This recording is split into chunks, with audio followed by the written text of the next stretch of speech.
Ladies and gentlemen, welcome to Twitwell Live Reactions to the best of the Super Juniors. It's day 13, it's the semifinals, and today we find out who wins these blocks. John, I know you've already seen the card, you've got the video pulled up, you're ready to do this, but I want to know before we get into this, what are your thoughts on today's card, brother? I mean, man, I'm looking forward to it, but I got to level with you, man. There are only two matches I give a shit about. I mean, really, as far as implications go, and that is Ishimori versus Yo. And then I guess if that does go his way, then the secondary matchup would be Ospreay versus Flip Gordon, which just from a pure fandom perspective, I'm psyched for. And then whatever match, presumably Kushida versus Hiromu Takahashi to determine the B block. I want to know who our winners are. I want to know who's going to the finals because, I mean, you have Ospreay, who, you know, if he wins the BOSJ, he's gunning for Rey Mysterio. He's picking Rey Mysterio for Dominion. But then on the other hand, you've got Ishimori, who's just been so fierce and so unstoppable. He might take the block for himself, and he's already beaten Ospreay once. Imagine doing it again for the gold at Dominion. In the B block, I mean, Marty Scurll does have a chance, but his fate isn't entirely within his own hands. He has to win his matchup today, which he could do, mind you. It is against Sho, who isn't easy by any means, but I mean, Scurll has beaten men that have beaten Sho. And then you've got Hiromu Takahashi and Kushida. Kushida's so OP. If he wins the block, it's just going to fucking kill me. And Hiromu, who I think so many people, when I talk to the New Japan, fandom community, so many people say that Hiromu has been overlooked or he isn't utilized right or he deserves better. Well, he has a chance to make better for himself by beating Kushida and more than likely winning the block. Again, Scurll is in the conversation, but the two really prominent pieces seem to me to be Kushida and Hiromu Takahashi. So, yeah, I'm just looking forward to the determining block matches, partner. That's what I'm salivating for. What about you? Absolutely. I mean, the block matches are obviously not really super meaningful for the first four, but the last four block matches that we're going to have tonight are all meaningful because we've got Flip Gordon versus Will Ospreay, where if Flip Gordon wins, he has a shot to win the block. But if Ospreay wins, he has a shot to win the block. But then it's all going to come down to the match after that, Yo and Ishimori, because if Ishimori wins, he wins the block no matter what else happens. If Yo wins, though, that basically means that the winner of the block will be either Flip or Will, whoever wins the match. So that's going to be a really important match. And then we've also, as you mentioned, Marty versus Sho. If Marty wins, he gives himself a shot, but then he needs Kushida and Hiromu to go to a draw. Otherwise, the winner of that match wins the block. So those last four matches are all very much meaningful. And I got to tell you, man, I'm really excited about it. And these first four matches, they're not meaningful as far as a block implication standpoint, but I'm still excited about them because of the individual performers that are going to be a part of them. So first up, we've got Tiger Mask versus ACH, and we actually do have a full video for this episode, so we will be able to just start and then not worry about making new timestamps for every match like we've been doing the last few days. So, John, when you're ready to do this, we want everyone to set their timestamps to 9 minutes and 10 seconds. We have day 13 pulled up on New Japan World. This is a 3-hour show, so let's just get ready. And, John, whenever you're ready, I'm going to do our 3, 2, 1 countdown, and then when everyone is ready to go, I'm going to say go. And that's when you want to click play to synchronize up with me and John. So, John, are you ready? Let's do it, partner. Excellent. We're going to do it straight away then. 3, 2, 1, go. ACH and Tiger Mask starting things off, baby. Here we go. And, again, a matchup that's really about pride. No block implications here. There's the bell as we get going here. I do like ACH's chances in this, only because, he is the younger competitor. I think he has a power advantage. But at the same time, he's not in this at 100%.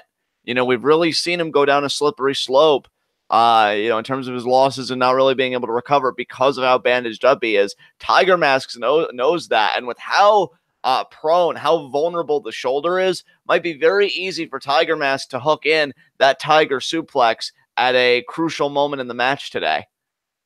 And ducks the chop. ACH attempt his first big chop of the match. He has been using those chops with exceeding force in this tournament. And you saw the look on the face of ACH. He's brimming with confidence. Backflip. Nope. Tiger Mask trips ACH up, and ACH decides to roll out of the ring completely. Might be a mistake, though. This is Juniors. So Tiger Mask wants to fly. ACH ducking before he gets a chance, though. Oh, Tiger Mask thought about slingshotting, but ACH grabbed him by the gun, and there's our first chop of the match. Partner, I think you're way ahead of me because I'm seeing ACH now. He just pulled Tiger Mask, and there's the chop. And ACH. Were you at 9-10 when we played? Yeah, I was. I don't know what the hell happened. Yeah, I don't know either. I'll pause for a minute. There, ACH just chopped the ring post again. We haven't seen him. And I saw that. I just saw ACH chop the ring post. Him missing. I mean, God, as if he wasn't bandaged enough. Yeah, we haven't seen him do that since the Flip Gordon match, actually, his first match. He hit it so hard. I saw his hand shaking a few moments ago, and the camera cut to that hand. That's how much agony ACH is in right now. It's Tiger Mask, the veteran, is going to come in. And I'm not saying ACH isn't a veteran. He's been around the block a few times at this point. You and I have been watching him several years. But, I mean, Tiger Mask pretty much came up in this business, man. I mean, that name is synonymous with pro wrestling, especially in the Japanese scene. That's another shoot kick right there to the arm. That's the unbandaged arm at that. So Tiger Mask just leaves ACH without a functioning limb here tonight. Yeah, and let's not allow ourselves to forget ACH has had a role in the Tiger Mask sort of character. He was Tiger the Dark at a Wrestle Kingdom a few years ago. Well, I think, I'm not too sure, but I think, because I know we skipped entrances, I think he came out in that Tiger Mask Dark mask. And he came out in a normal traditional Tiger mask. It wasn't the Tiger the Dark mask. Ah, okay. I just know that he was smirking because he had a mask in his hand. That would explain it. Yeah. So he's definitely playing those mind games. Discus lariat in the corner. Oh, went for the frog splash, but missed. And again, you're just a little ahead of me there because I just saw ACH eat canvas. And Tiger Mask spinning back kick. And another spinning back kick. Lateral press, two. Kick out there. And I noticed that Tiger Mask had the wrist clutch. And again, he's going to try and control the pin. Maybe, and now ACH got to the ropes. I was going to say maybe transition this into a Kimura. But ACH wouldn't let that happen. Tiger Mask still with control of the arm. This could be an over-the-shoulder arm breaker. Yep. And it is. And again, that's the unbandaged arm, folks. That's what's really perilous here for ACH. He already had the one bad limb with the shoulder all heavily taped. It's brilliant by Tiger Mask because he already has the work done for him on that left arm. So you crank away on that right arm, and suddenly ACH can't offer any resistance to any of your double underhook moves. Well, not only not offering resistance, which is a brilliant insight by you, partner, but I have to imagine that the efficacy of the chops is taken away a little bit. I think the efficacy of the chops was taken away as soon as ACH hit that ring post. Yeah, and now Tiger Mask is just really doubling down at this point. Yeah. And now Tiger Mask just stalking ACH here and picking him apart. Waist lock. And that's another thing. We've seen ACH try and do these deadlift German suplexes. I don't know if he's going to be able to do that anymore. He normally is able to get them up with the right arm and then like kind of use the left arm just for assistance. But now his right arm is damaged as well. I don't know if he's going to be able to do it at all anymore.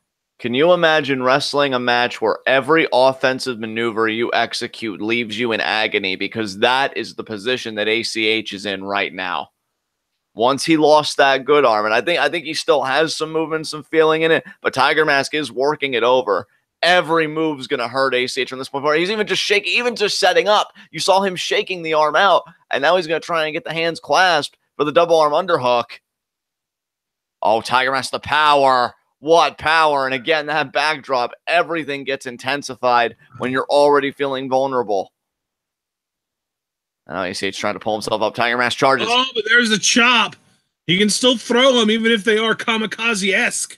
Absolutely. And you saw him even shaking the hand out a little bit. It does come at a price, partner, but it's a price ACH seems willing to pay. Goes to the top rope. Going to try maybe for the frog splash again. He got it this time. Splash. Oh, but it hurt. With the impact. 2. And Tiger Mask kicks out. And ACH writhing in pain. You can see it. It's probably difficult to breathe. Breathing has to be a labor for that young man. And now, ACH here. Gonna pick Tiger Mask up. He knows he has to finish it. Double arm underhook again. Is he gonna? Powerbomb. Yes. Tiger bomb there too. Tiger Mask kicks out. And ACH now slowly slinking away, looking down at Tiger Mask, wondering, what do I have to do to beat this man? We've seen a lot of heart in the BOSJ tournament from the likes of Tiger Mask, from the likes of Yo. You know, I don't think that double arm underhook powerbomb is necessarily a move that ACH uses regularly.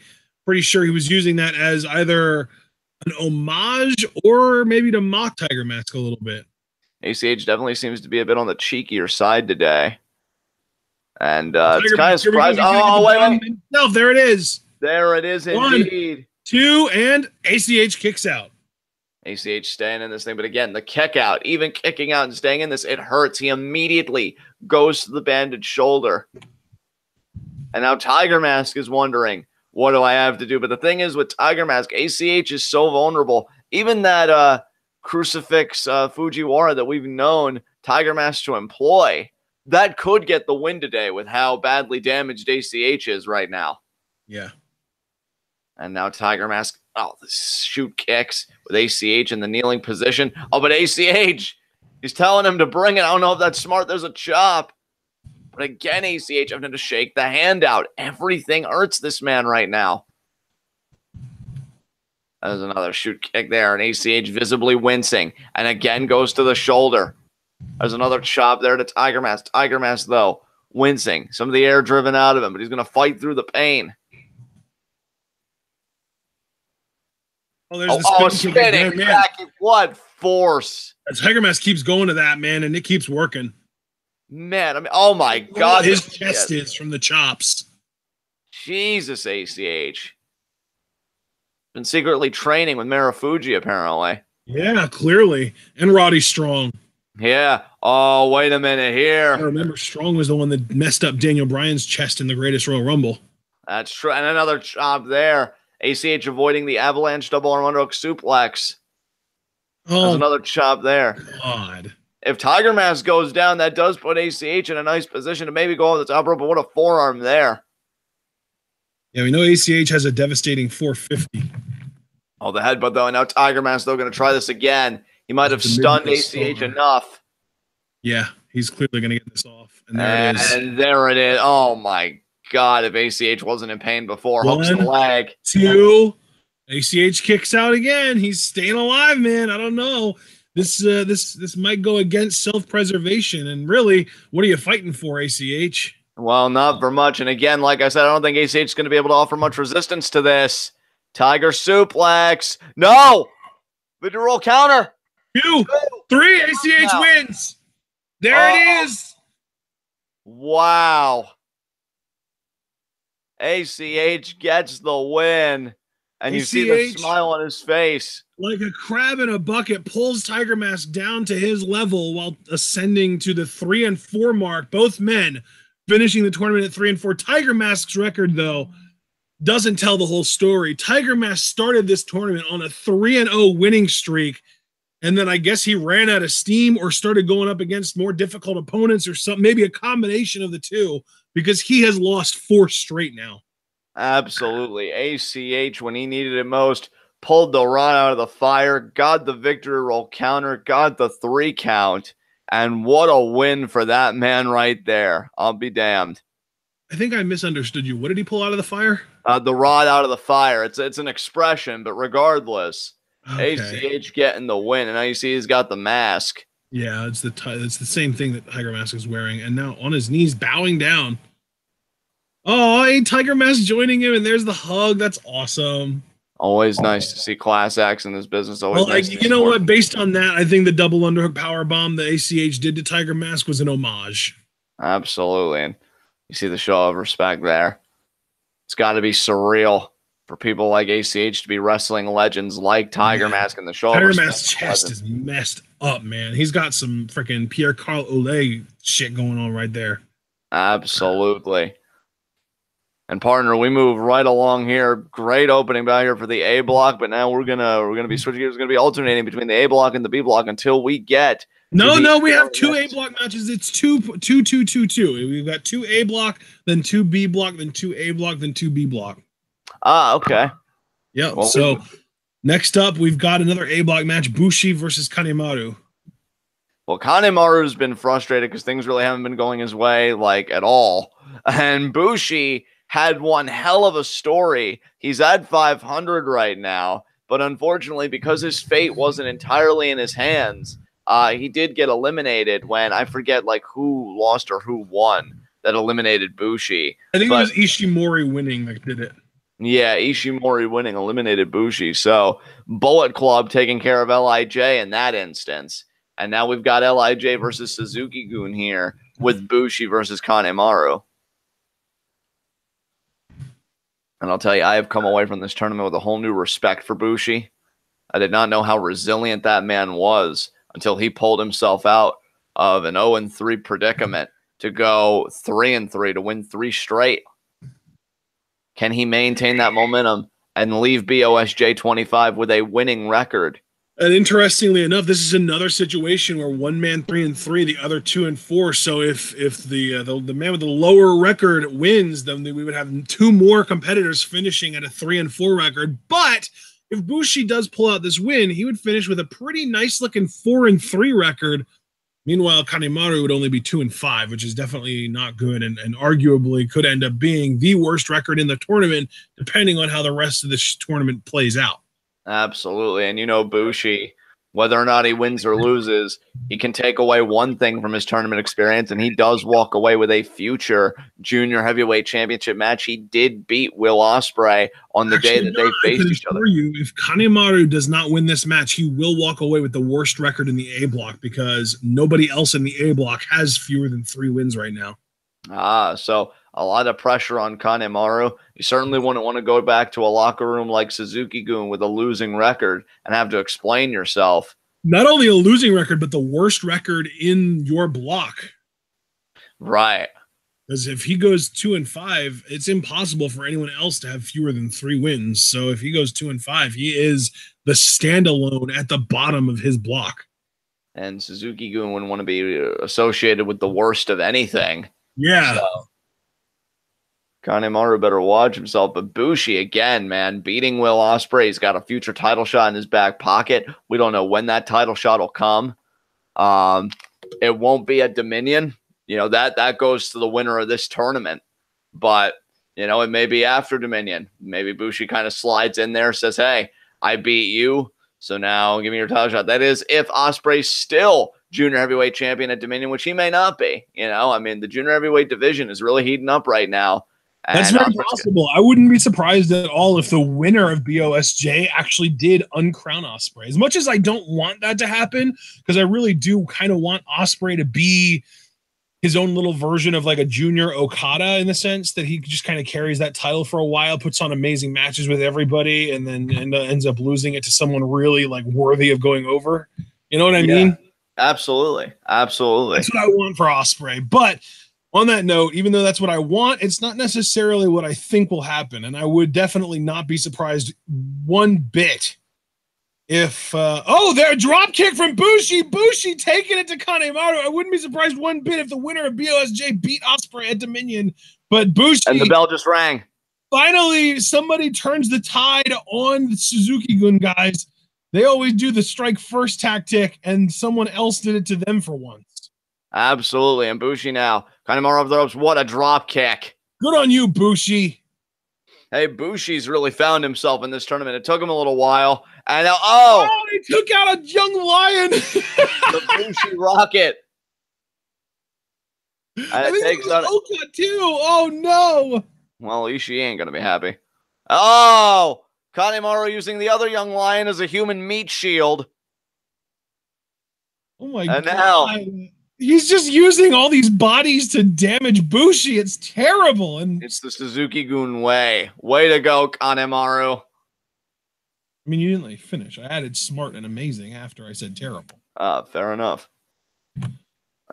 And oh man, right in the barricade goes Bushi.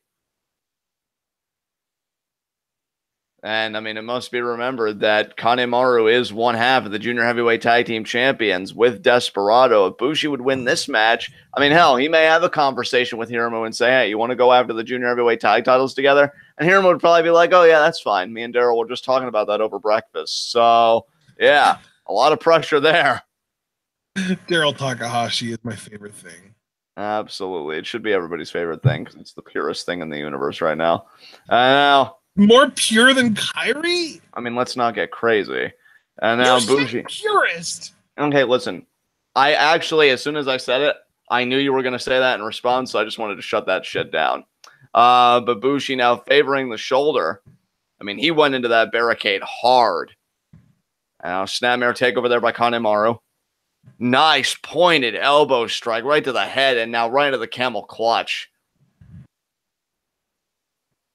Kanemaru, man, a very angry, very malicious human being, was irate that Yo beat him on, I want to say it was, what, day 11? And now, oh, gouging there. The referee now admonishing Kanemaru. You know what? I think Yo, speaking of Yo, he might have a chance to win the A block, maybe? If he beats Ishimori and Flip beats Ospreay. I don't really know how that would work out. So we'll have to wait and see. Oh, and Kanemaru's going to be the drop kick. And there it is, right to the head. And Kanemaru just looking at Bushi, just with such contempt. Has only really begun to punish him. And oh, could be the DDT out to the floor. Oh, and there it is. That is. Now that I think about it, I am just going to assume that Flip, Will, and Ishimori are the only ones really in contention to win the block.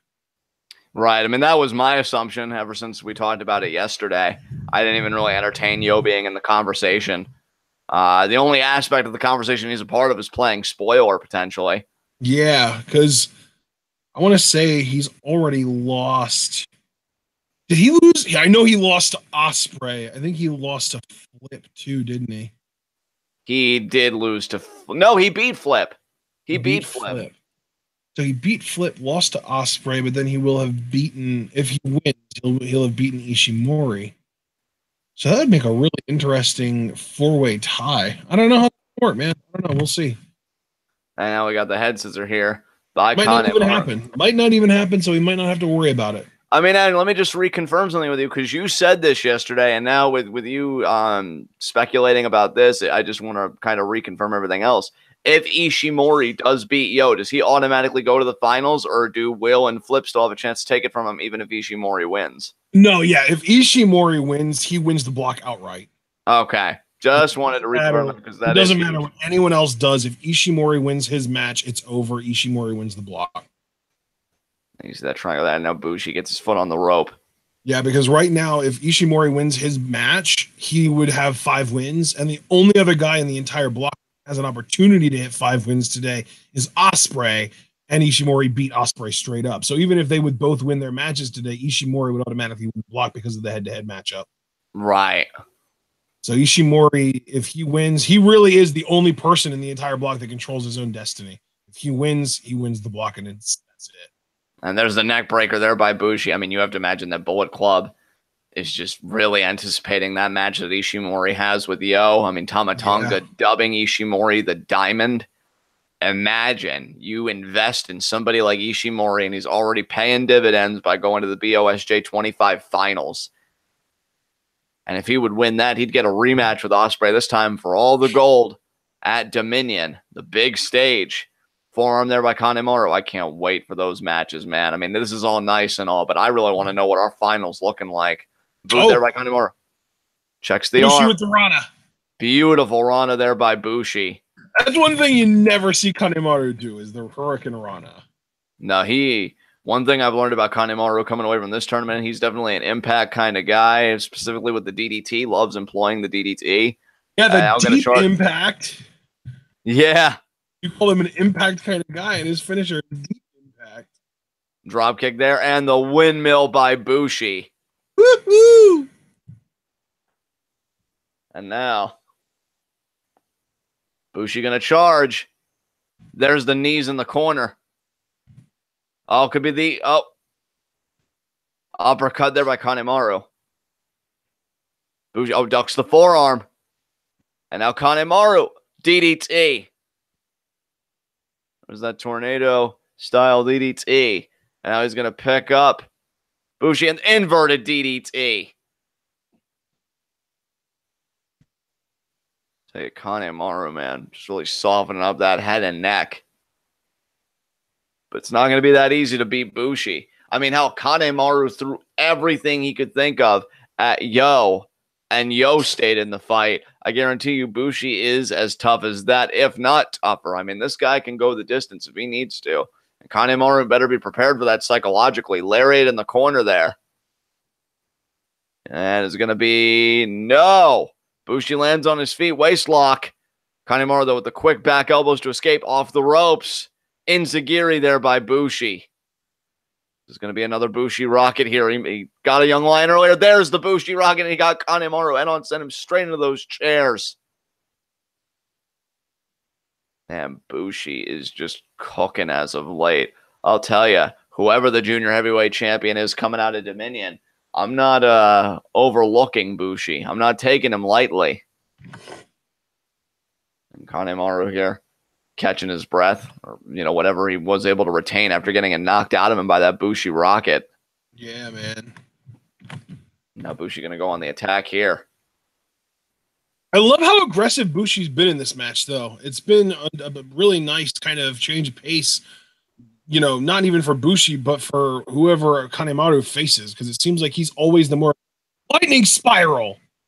It always seems like Kanemaru is the more aggressive, and there he kicks out in his matches, and Bushi has definitely usurped him in that category. Absolutely.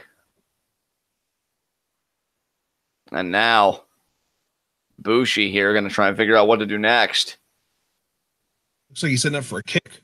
Or a code breaker! Oh, but Kanemaru throws him into the ref! Oh, and now Kanemaru, what's he thinking here? He's going to go for his whiskey. Whiskey. Same thing he did to Yo yesterday, although it didn't work on him. I think Bushi might see this coming. Bushi's a devious bastard. And now... the miss! Bushi has missed of his own. I love it. Backslide. Into the bridge. 1, 2. Oh, and Kanemaru kicks out. I'll tell you, if that referee wasn't weakened by being stunned, I think that would have been 3. That was a bit of a slower count, a more labored count by the referee. Yeah, Bushi calls that backslide into a bridge the Bushi roll.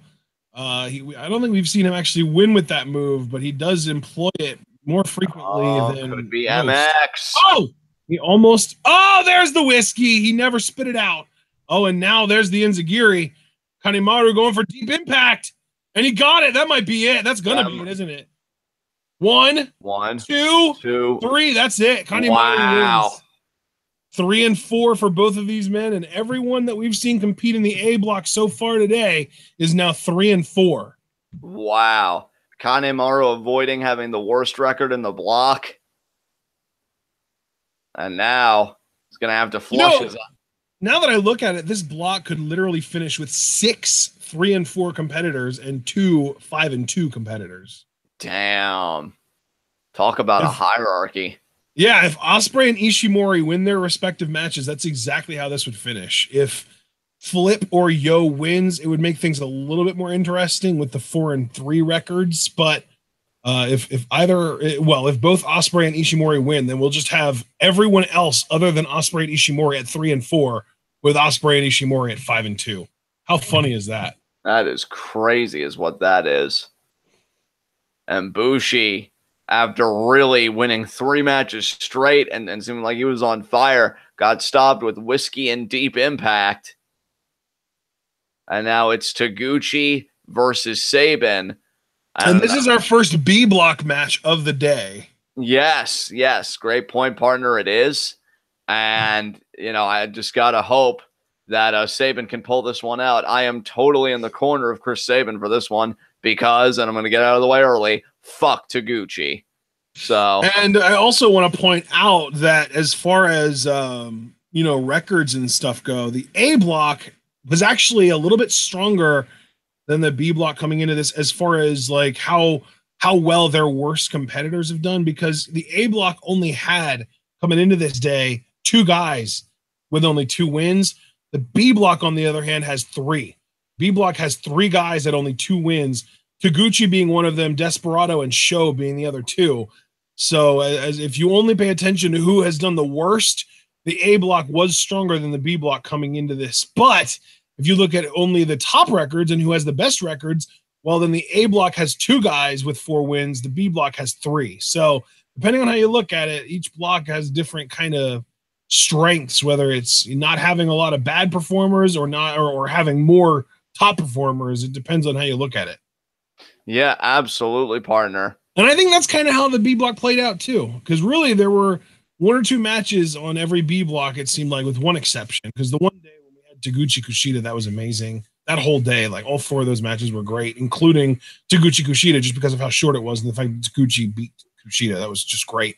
But most B block days had like one or two kind of meh, like okay but not great matches, and more often than not, they included Taguchi and or Kushida. And then the rest of the matches were freaking exceptional. Like the B block, I think, produced some of the best matches in this entire tournament. Whereas with the A block, you had fewer standout OMG amazing matches, but you didn't really have any duds either. The A block had pretty much all solid matches at worst. Yeah, I completely agree with that. And here we see Taguchi. So the records, the way that the records are spread out is kind of representative of how the blocks played out as far as match quality goes too. Yeah, now I'm curious how this match will go. Again, this is more a pride matchup, and I'm really hoping Sabin wins because I've really enjoyed watching Sabin, work in this tournament. Yeah, I'm rooting for Sabin too, but I'm not counting on him winning because that would put him up to a 4-3 record, and I don't know, it just seems unlikely that he would have a winning record in his first BOSJ so long. And now, here we go.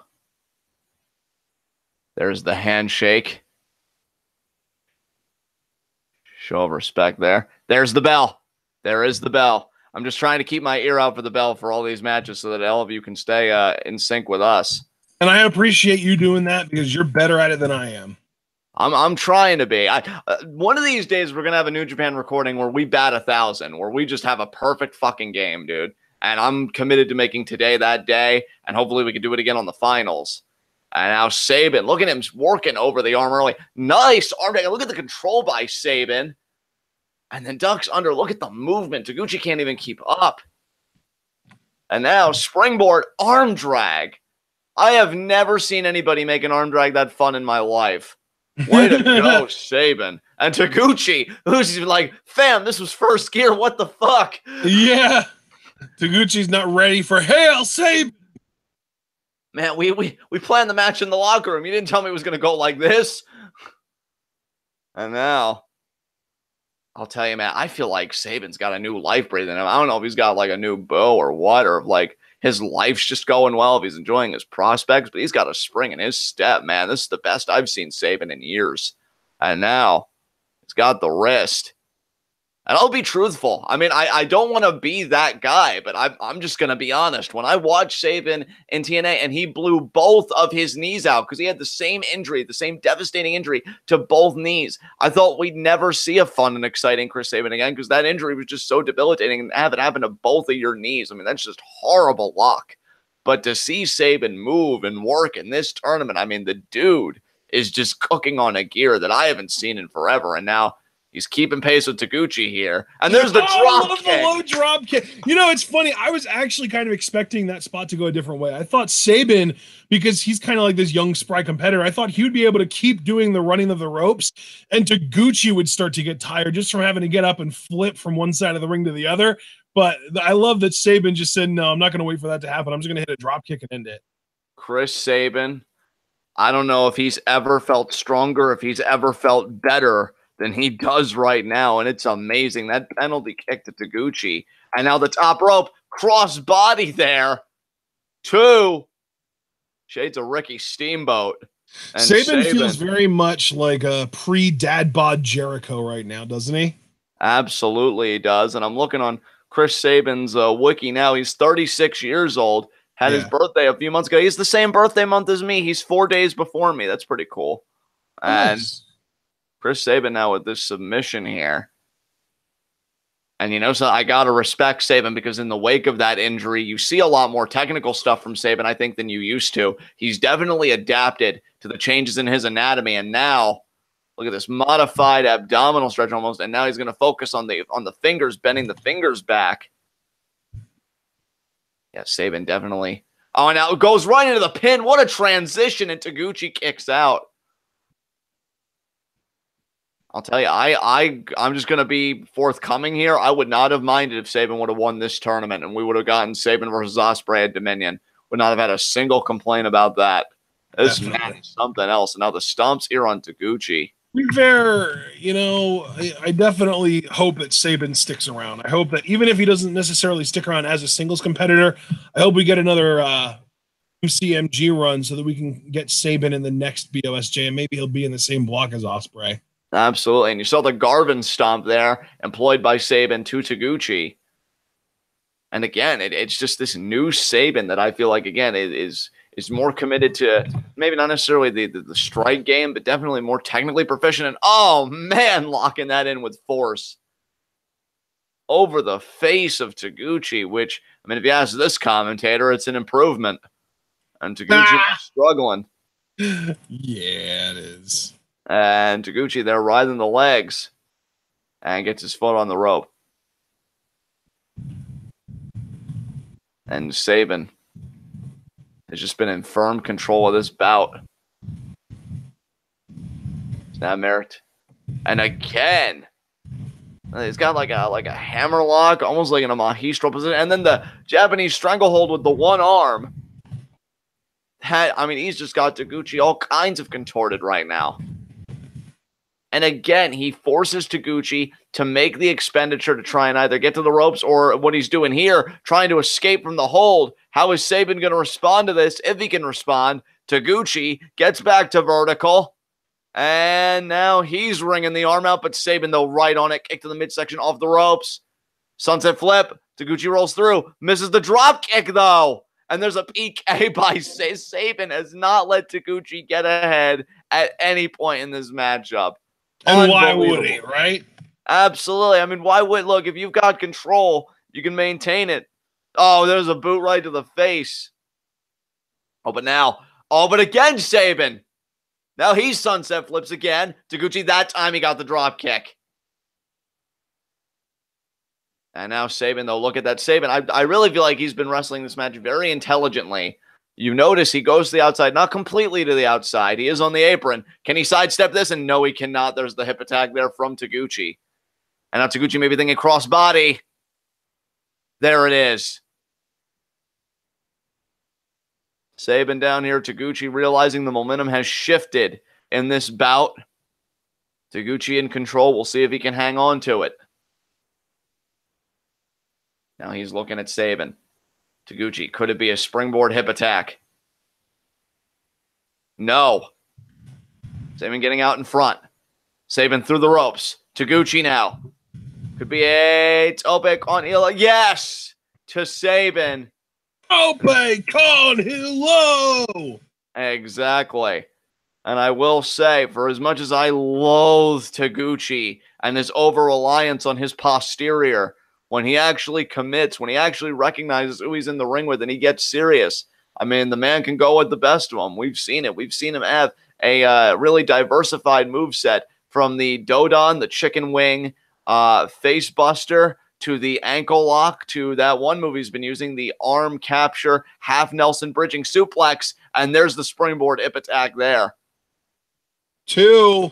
Sabin kicks out. I mean, you know, maybe Taguchi, in his own way, maybe he likes to go against the grain. You know, Japanese traditions, you know, when you think about the training in the dojos and what young lions go through, cleaning the dojos and feeding the veterans and this and that. Oh, wait, this could be the Dodon.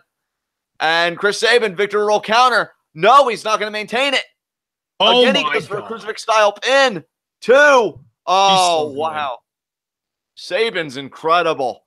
And, oh, double lariat there. Double lariat again. Oh, man. 3 times. And they both collapse. It's like they just finally registered and they passed out. Like, oh, shit, that hurt. And just reading a comment here from one of our chat members, Jarrett, saying, as a guy who has blown his knee out, I have mad respect for Sabin. How could you not for a guy that's blown both of his knees out and is still competing at this level? Just unbelievable. And now Taguchi slowly getting back to his feet. Sabin meeting Taguchi where he's at. Forearm by Taguchi. Forearm by Sabin. Forearm by Taguchi. Forearm by Sabin. Taguchi feeling himself. Sabin shaking the ropes. He's firing up. Yeah, he is. Forearm to Taguchi. Another forearm to Sabin. Man, now it's become about the pride. Who's going to give in first? And now Taguchi, more forearms there. Sabin falls through, knee to the gut. Rings the arm. Duck. Enziguri. Sabin now with the arm out. Is he thinking lariat here? Charges. Oh, what a boot. Wow. What a boot to the face. Yeah, that was a hell of a boot. Could be a Frankensteiner here. And now, oh, I got it. He got it. I didn't know if Taguchi counter or not, if I hold it up, but no. Now Sabin, is he thinking drop kick? What a drop kick by Sabin. And now the elbow pad comes off. Now he may be thinking lariat here. He hits this. He got it. Oh, my God. 2. Kick out. I'll tell you what, Stan Hansen would have had a grin on his face after seeing that lariat. Taguchi looking up at the lights, not knowing where he is or maybe even who he is. And Sabin might have rocked Taguchi to the point where he can get off that cradle shock. And I think he's thinking about it. He's got the wrist clutched. Alternates to the other wrist, and now, yes, Taguchi gets out of it immediately. Taguchi with the backslide. He's not going to bridge it, though, and that's going to be his downfall. Oh, Mahistral Cradle. No, counter by Sabin. Sabin with the roll-up. Now Sabin wants a Mahistral Cradle. Oh, but Taguchi with the roll-up of his own. 2. Sabin kicks out. What an exchange. Little angle drop kick there from Taguchi. He wants the ankle lock, and there it is. And that was a drop kick to the knee. It's worth pointing out. Again, he's blown both of them out. Taguchi must know that. That's a good point. Ankle lock, victory roll counter. Kick out there by and Taguchi, though, again. Going back to that ankle lock. Sabin, though, at a high angle. Taguchi might want to transition this into a Dodon or something. I don't know, though. Sabin might be able to roll through. And now Taguchi, yeah, he heard me. He's thinking about it. Dodon, he got it. Chicken wing face buster. Oh, the kick out. I thought that was, and again, back to the right back into the ankle lock. Man, Taguchi's sense of urgency. I hate to give the son of a bitch credit, but his sense of urgency is amazing. Oh, the elbow drop. Oh, that's evil. That is evil. Knowing Sabin. There's the tap out. There's the tap. There's that feeling that I had. I told you, man. I didn't think they were going to let Sabin go have a positive record in his first tournament in such a long time. Hey, you know something, though? I love that match. Sabin was a gem. And again, when Taguchi actually really does the more serious parts of his offense, I can actually get into his matches, admittedly. And that finish makes sense. I mean, you think about Sabin's health, his history. You got to preserve it. No shame in tapping out. I hate Taguchi with a passion, but, I mean, he does walk away with the win. And now, yeah, we just keep moving right along to our second B block matchup, which is Dragon Lee versus Desperado. This should be fun. And I also do want to point out, everybody that we've seen compete so far through 3 matches now has a 3-4 record. Yeah. All 6 men. All 6 men. Crazy. And now Dragon Lee versus Desperado. That's going to be fun. You know what, though? I'm thinking Desperado will walk away with the win for that. What do you think? So you're projecting another pair of 3-4 competitors, huh? Yeah, definitely. I think you were right about that hierarchy that New Japan's looking to set up. Like, this is the cluster. This is the elite. So, do you not agree? So does that mean that you think that Sho is going to defeat Marty Scurll so that Sho also ends up at 3-4? Yeah, you know what, dude? As much as I would love for Scurll to kind of be the fly in the ointment and still be in the conversation, I think they're going to clear away any, like, brush, metaphorically speaking, clear away any ambiguity, and really just leave it to Hiromu and Kushida. So, yeah, I'll go with a Sho victory. Man, you're probably right. Yeah, I mean, dude, you know who I'm rooting for fan-wise, but I just got to be realistic, you know what I mean? So, although that's not even to say that I don't like Sho. I was even having a conversation with a friend of mine the other night. I said, flat out, Sho is a future junior heavyweight champion. As we've got our entrances here. First Desperado. Nice Desperado mask that fan is sporting. I'll tell you, New Japan's got some sweet-ass merch, man. And now, Desperado going to come out. I don't know. Sometimes I think New Japan may have better merch than WWE, because I know WWE, they recently came out with a new Joe shirt, and I love the text because it says, "I'm back, watch yours." But the color scheme I thought was awful. Have you seen Joe's new shirt? Oh. No, you should look it up when you get a chance, because I think you'd agree with me, or maybe you wouldn't. Maybe you'd like it, but I thought the color scheme was pretty awful. Although again, I did like the quote. I thought that was a really cool, very Joe-esque phrase. So it's quite apt for him as Desperado now getting into the ring. And Desperado's been another real delight to watch. Desperado. Isn't that a song? I swear that's a song. It might be. Who's that? Desperado. Who's that?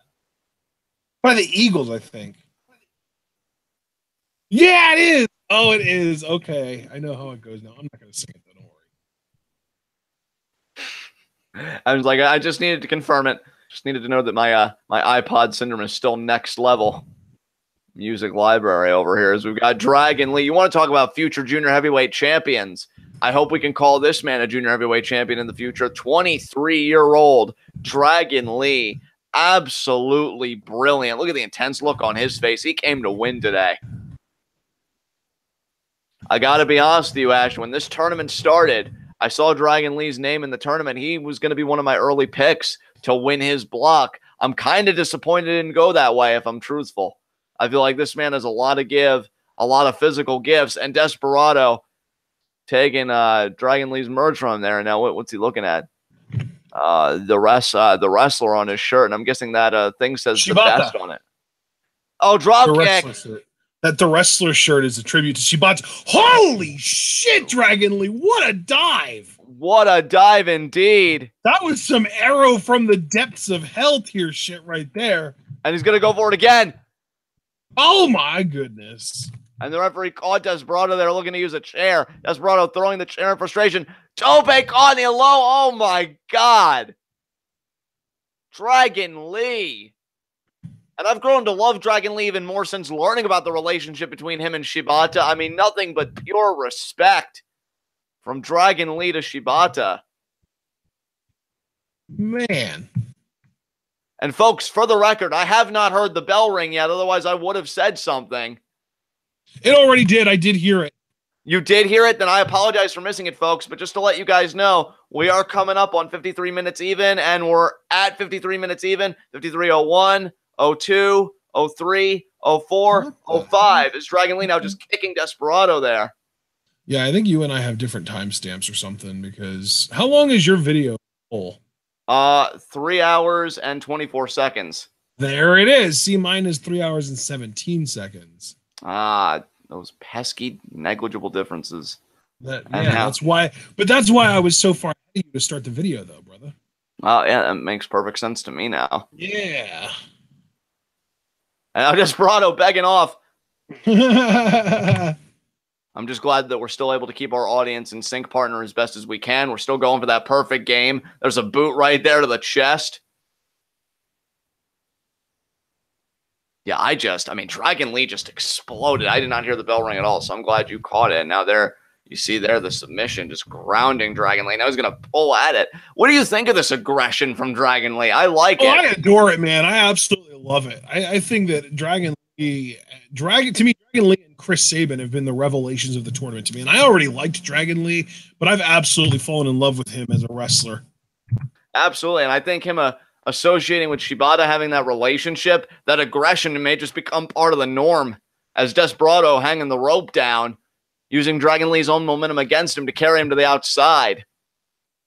But now I like this fire from Dragon Lee. Honestly, I wish we could have seen this fire from the get-go. What a boot to the face! And now Dragon Lee again, and Desperado again. Oh my feet! God. I love you, Dragon Lee. You're so good. I'm going to say it. I think Desperado's afraid of Dragon Lee right now. I have never seen Desperado cower like this the entire tournament. And now he's going for a chair, and right to the face. Yep. I mean, he might have been feigning that fear, but I think on some level that Desperado wouldn't admit to himself because Suzuki-gun is just dripping in arrogance. He is intimidated by what Dragon Lee represents.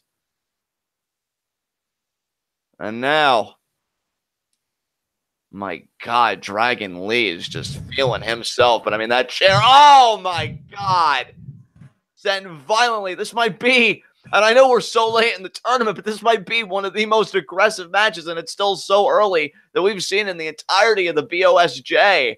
Just unbelievable. These guys are killing each other. And now, oh God, Desperado's got the chair, and now he's going to get another chair. We've seen this before. Oh, God, I feel like he got the knee especially, but you know it's bandaged. Yeah, he did. And Dragon Lee clutching that knee and crying out in pain. He's a better man than me, though, because if that happened to me, I would not want to continue. And I would just quit right now. But Dragon Lee, there is no quitting this man. Oh, man. Oh, jeez.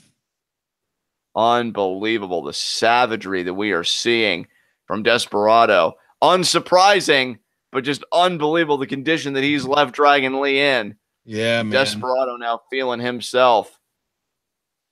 Man, Dragon Lee really came out of this on fire, and Desperado has just completely neutralized him with that chair. Illegally, so it's not like, it's not like he fairly, you're not supposed to be able to use a chair, and I guess the referee won't disqualify you for something that you do outside of the ring. I think that's like the rule. That's definitely, I think, something unique to New Japan. Because most promotions don't give a damn. Inside, outside. Oh, the leg right across the ring post. And Desperado now, this is a legal weapon that he can utilize. Although I wish the ref would get in there and kind of restore order. And again, the leg wrapped around the post.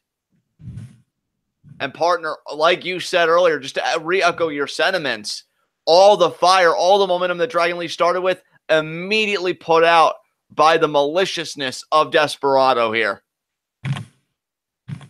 A cruel and conniving competitor if there ever was one. Wow, you and your alliteration. Hey, man, I'm feeling myself today. I know. Your alliteration over here. And now picking up Dragon Lee by the mask and wagging the finger saying, no, I'm not done with him yet. I want to punish him more. I want to make him pay for having the audacity to get the early jump on me that he did when I'm Suzuki-gun and he's not. And now, fish hooking there, the mask. Yeah. Oh, he's going after the mask, you son of a bitch. We know in Lucha Libre culture that the mask is a symbol of honor and respect. He's ripping the hell out of it, too. Wow. You suck, Desperado. Wanting to expose Dragon Lee. And you know I've come to respect a competitor when normally I would be all like, yeah, expose that, I'll go face. But for me, I just feel for Dragon Lee right now. And again, for me to feel sympathy for any competitor, it's a sign of respect more than anything else. And now Dragon Lee here was in the Tree of Woe. Desperado takes him off. And Desperado now in firm control has been for the last few minutes. Chop.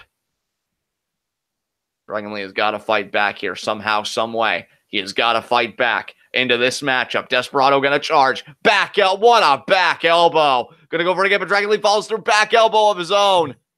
But now Desperado follows through. Lariat. Dragon Lee following through with the lariat of his own.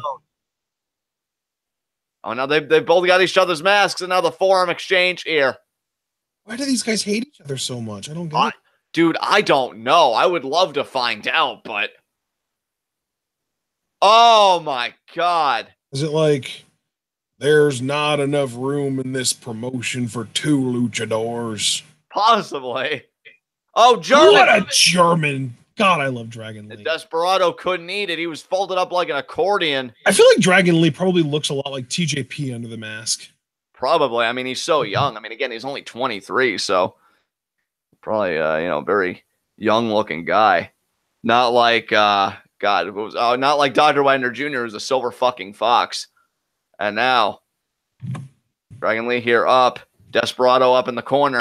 Speaking of Dr. Wagner Jr., did you hear about the main event of AAA last night? No, what was it? Oh, Jesus fucking Christ. Well, I'll tell you what, when this match is over, before entrances for the next match finish, I'll tell you about it. But you got to remind me because I will forget otherwise. Sure. Oh, God. 2 words, John. Jeff Jarrett. Oh, no. You'll see. I'll tell you about it. Oh, and apparently, partner, there's, according to Mets, there was apparently a shocker after this match happened. So I'm curious what he's alluding to there. But Very still nice. Shit! Oh, shit! Oh, man. Dude, this Dragon Lee, I already liked him before. I was like you. He was a revelation in this tournament for me. But this Dragon Lee, with the aggression and attitude, I am feeling. See, but here's the thing, though. I think we also need to point out that Desperado has a face paint on. So you could take his mask off completely, still basically has a mask on underneath the mask in a way.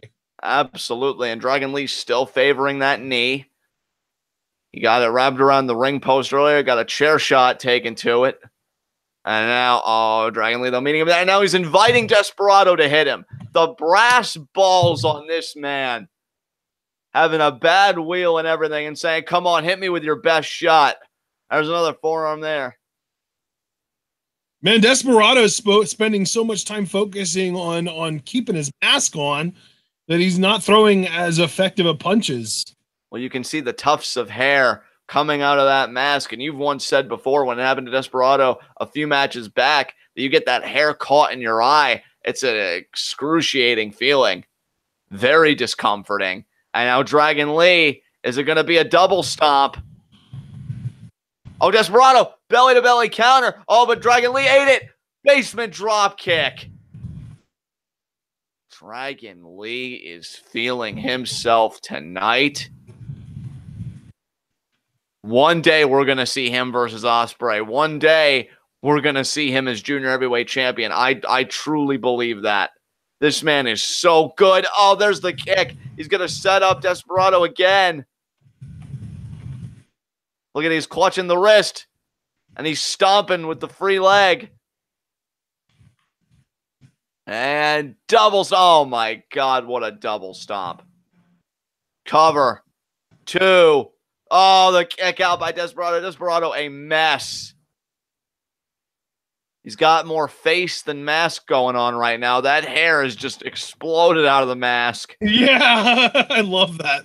It's actually a really interesting aesthetic. And Dragon Lee is pissed, man. He is ready to end this thing. I'll tell you what, Shibata, he's like, this is all the anger I couldn't use in my career because it was cut off prematurely. Here, you take it. He's going for Desnucadora.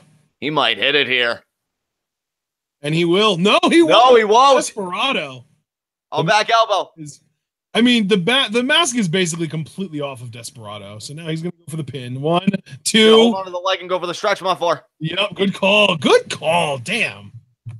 You could see the way that he had Dragon Lee pinned. He really had extra emphasis on those legs. And I think he knew he was going to do a transitional maneuver here. And stretch muffler. I got to tell you, man, for me, because you know I'm a submission and technical wrestling guy, I always feel like the stretch muffler is underrated in a lot of circles. It's really a devastating hold. I think it's very effective. And Dragon Lee gets to the ropes there. I mean, it's basically a Boston, like a single leg Boston crab that does more damage to the knee because of the head being in between there. Exactly. You know, I remember the first time I saw it was Brock Lesnar using it against Chris Benoit. Oh, the Brock lock. Yeah, that's what they would call it, the Brock lock. And I was like, damn, especially when you're somebody like a Cage or a Brock, when you can lift up your opponent while you've got their knee over your head. Yeah, that's evil. Yeah. That is devastating. And now, Desperado. Guitarra de Angel. He got it. 2. Oh, the Dragon Lee kicks out. I love it, man. I love the fight. Man, if I'm Desperado, I'm just ripping that mask off. I'm saying, fuck it. But he really wants to keep it in place. Oh, Pince Loco. No. No. Sleeper. Ode to Shibata. Oh, man. If he gets the sleeper, he might also get the PK. Desperado trying to get to the ropes. What a physical matchup this has been. Oh, half suplex. Oh, and now, he's going to go for the PK. Oh, he missed the PK, though. Oh, Desperado with the roll-up. 2. Oh, and Dragon Lee kicks out. Dragon Lee almost into the ref. Oh, there's the low blow, though. Well, the ref should have seen that. The ref didn't hey, see wait it. a minute. Oh, damn it. Oh, my God. That low blow was right in front of the referee as far as I was concerned. Why the hell? Either way, Desperado gets the win. Wow. I think they were just trying to end the match, man. And Dragon Lee, who came in like a house of fire, nothing will quell you like a shot to the balls. As Desperado. Oh, and now come on. Now Desperado's going after Dragon Lee's mask even more. He's going to try and rip the whole thing off. And he does. Well, Meds did say there was a shocker after this match. Wow, that's so respectful. I love that the Young Lions literally take the shirts off their own back to make sure Dragon Lee's identity doesn't get exposed. That is awesome. They were brought up right in the system. That's the coolest thing.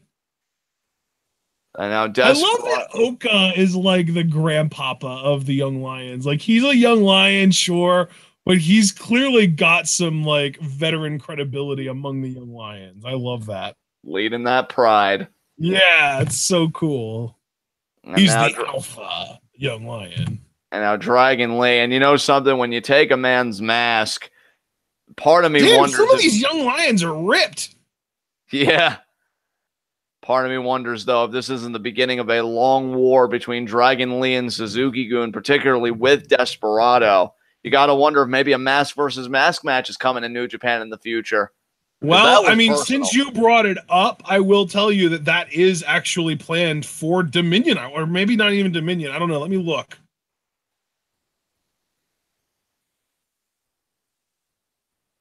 And Dragon Lee here being held to the back. Okay, maybe not Dominion. What about, I'm trying to, it might be for the Cow Palace show. Okay. Oh, there's another freaking pay-per-view between now and the Cow Palace show. Kizuno Road. And now. There's the G1 special. Okay, why is Honma's music hitting? I guess Honma's coming out to say something. Holy crap, maybe this was the shocker Metz was referring to. Is Honma going to be in G1? Oh, dude, that would be incredible. Dude, we won't even know what Honma's saying, though. You might have to do your real journalism and figure it out later.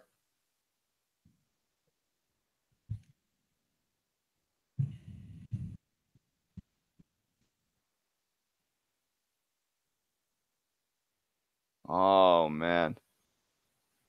What is Honma's announcement? It has to be that he's cleared and he's returning, right? Hang on, man. Hang on.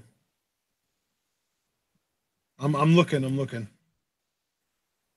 Trying to avoid spoilers in the process. It's not easy. No, I can imagine. And the microphone wasn't working for Honma. Honma, June 23rd. Apparently, he's coming back. Apparently, his first match is going to be on June 23rd in his hometown of Yamagata. Wow. Well, welcome back, Honma. That's awesome. That's amazing.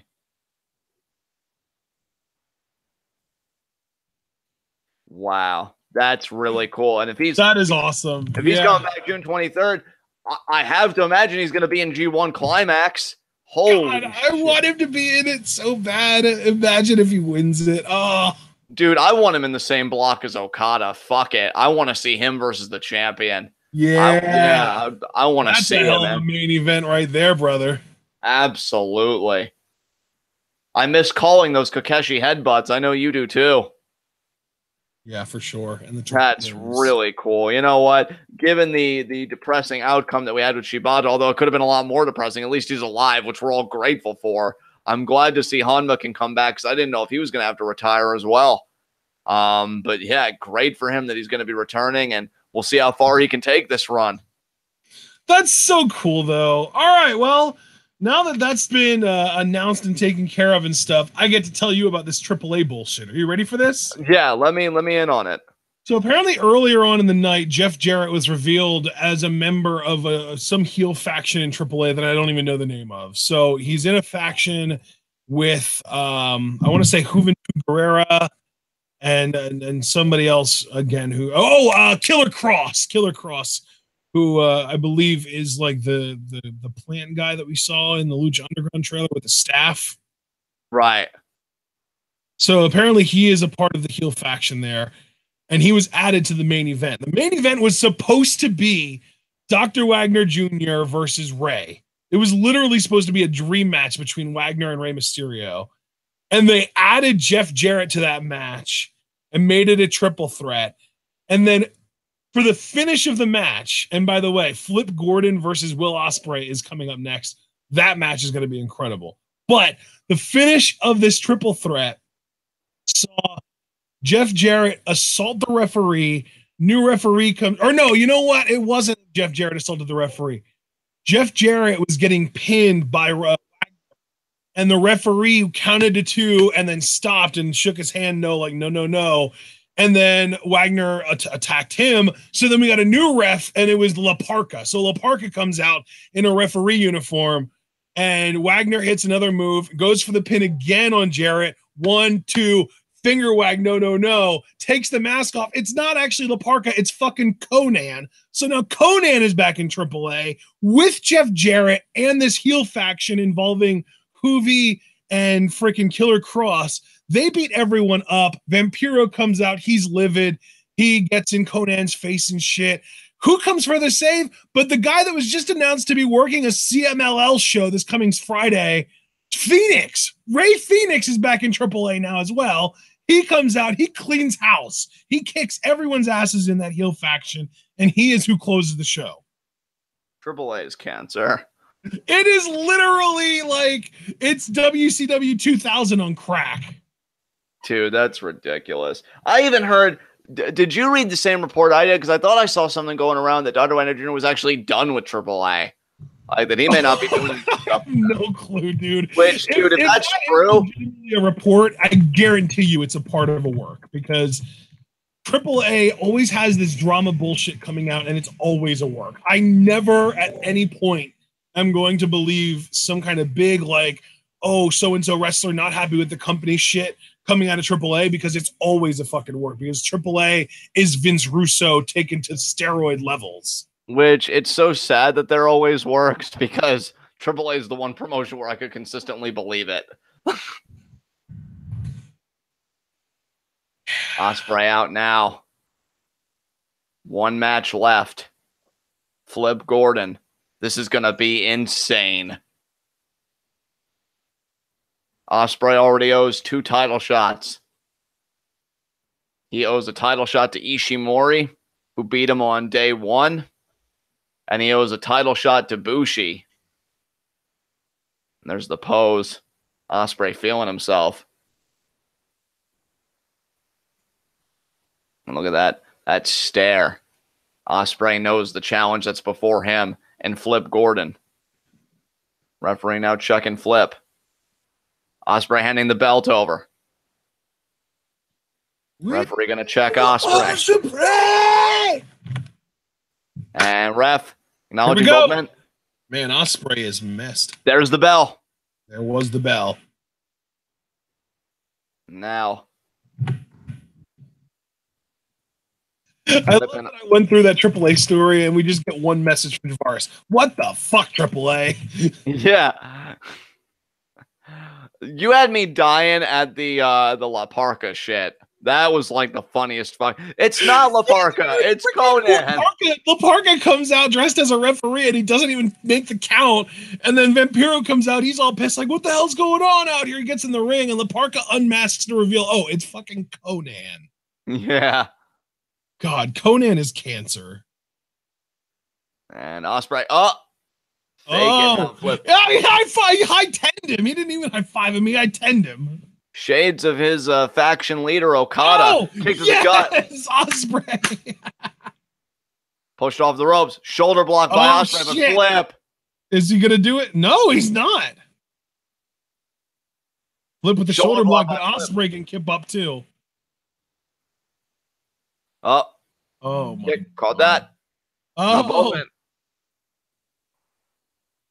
Now both men telling each other to put the other one down. Another shoving matchup here. I love this. 2. Oh, and Ospreay right into the side headlock. I love that Ospreay is taking the shortcuts in this match. That's really interesting. Well, I mean, he isn't at 100%. You see the shoulder tape. Plus, he has more to lose because he's the one that actually has a chance of winning the block here.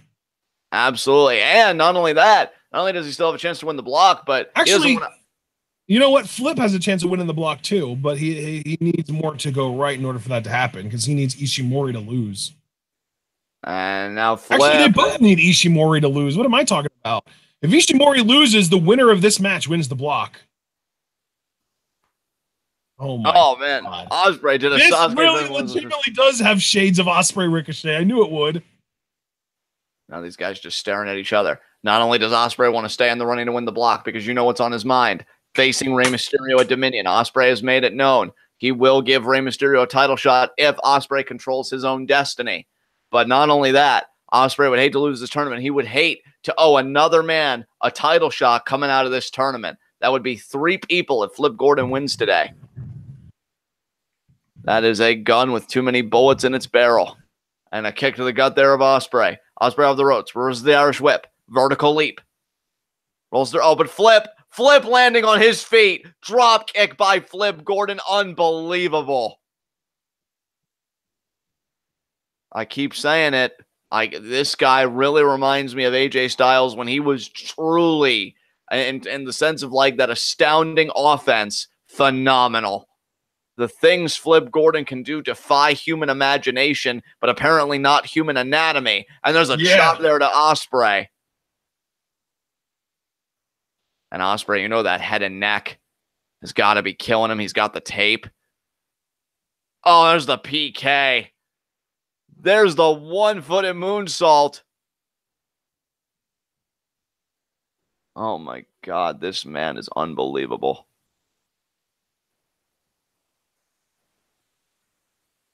And now. Apparently, Flip Gordon's Ring of Honor contract is about up. Hey, if I'm Flip, I'm looking at my New Japan prospects after being in this tournament. Can I get more work with you guys? God damn. I was thinking more Lucha Underground or NXT, but I guess that works too. Hey, I mean, for me, NXT's got enough talent at the moment.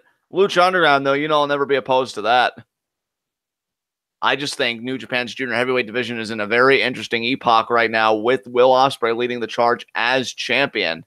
Backhand spring. Oh, he went for the back elbow, but Ospreay runs away. What an uppercut. The amount of air he got on that was nuts. And there's the basement drop kick. Oh, my God. Ospreay, you are amazing. It's one of those things where, like, every year we get this new guy coming around that's like, oh, yeah, I can do amazing flippy shit that you've never seen before. And then Ospreay's just like, hold my beer. Exactly. This man, I think Ospreay has such a bright future. Hell, he's got a brilliant present. I talk about the future. The man's the junior heavyweight champion. He's leading one of the hottest divisions in the company right now, at my estimation. And he's done so proudly and with immense confidence. And what an uppercut there to Flip Gordon. It's amazing that you look at some guys almost with like a veteran air about them, and they're still so young and have so much to give. Hell, our heavyweight champion here in New Japan, Okada, he's only 30 years old, and he's already had a legendary career for my money. And there's a chop there by Ospreay to Gordon. You can really start to say the same about Ospreay. 2-time junior heavyweight champion. This run, I think, already becoming far more prolific than his first one because he lost in his first defense to Marty Scurll in his first run. But his second run won it back at Wrestle Kingdom 12. There's a chop there.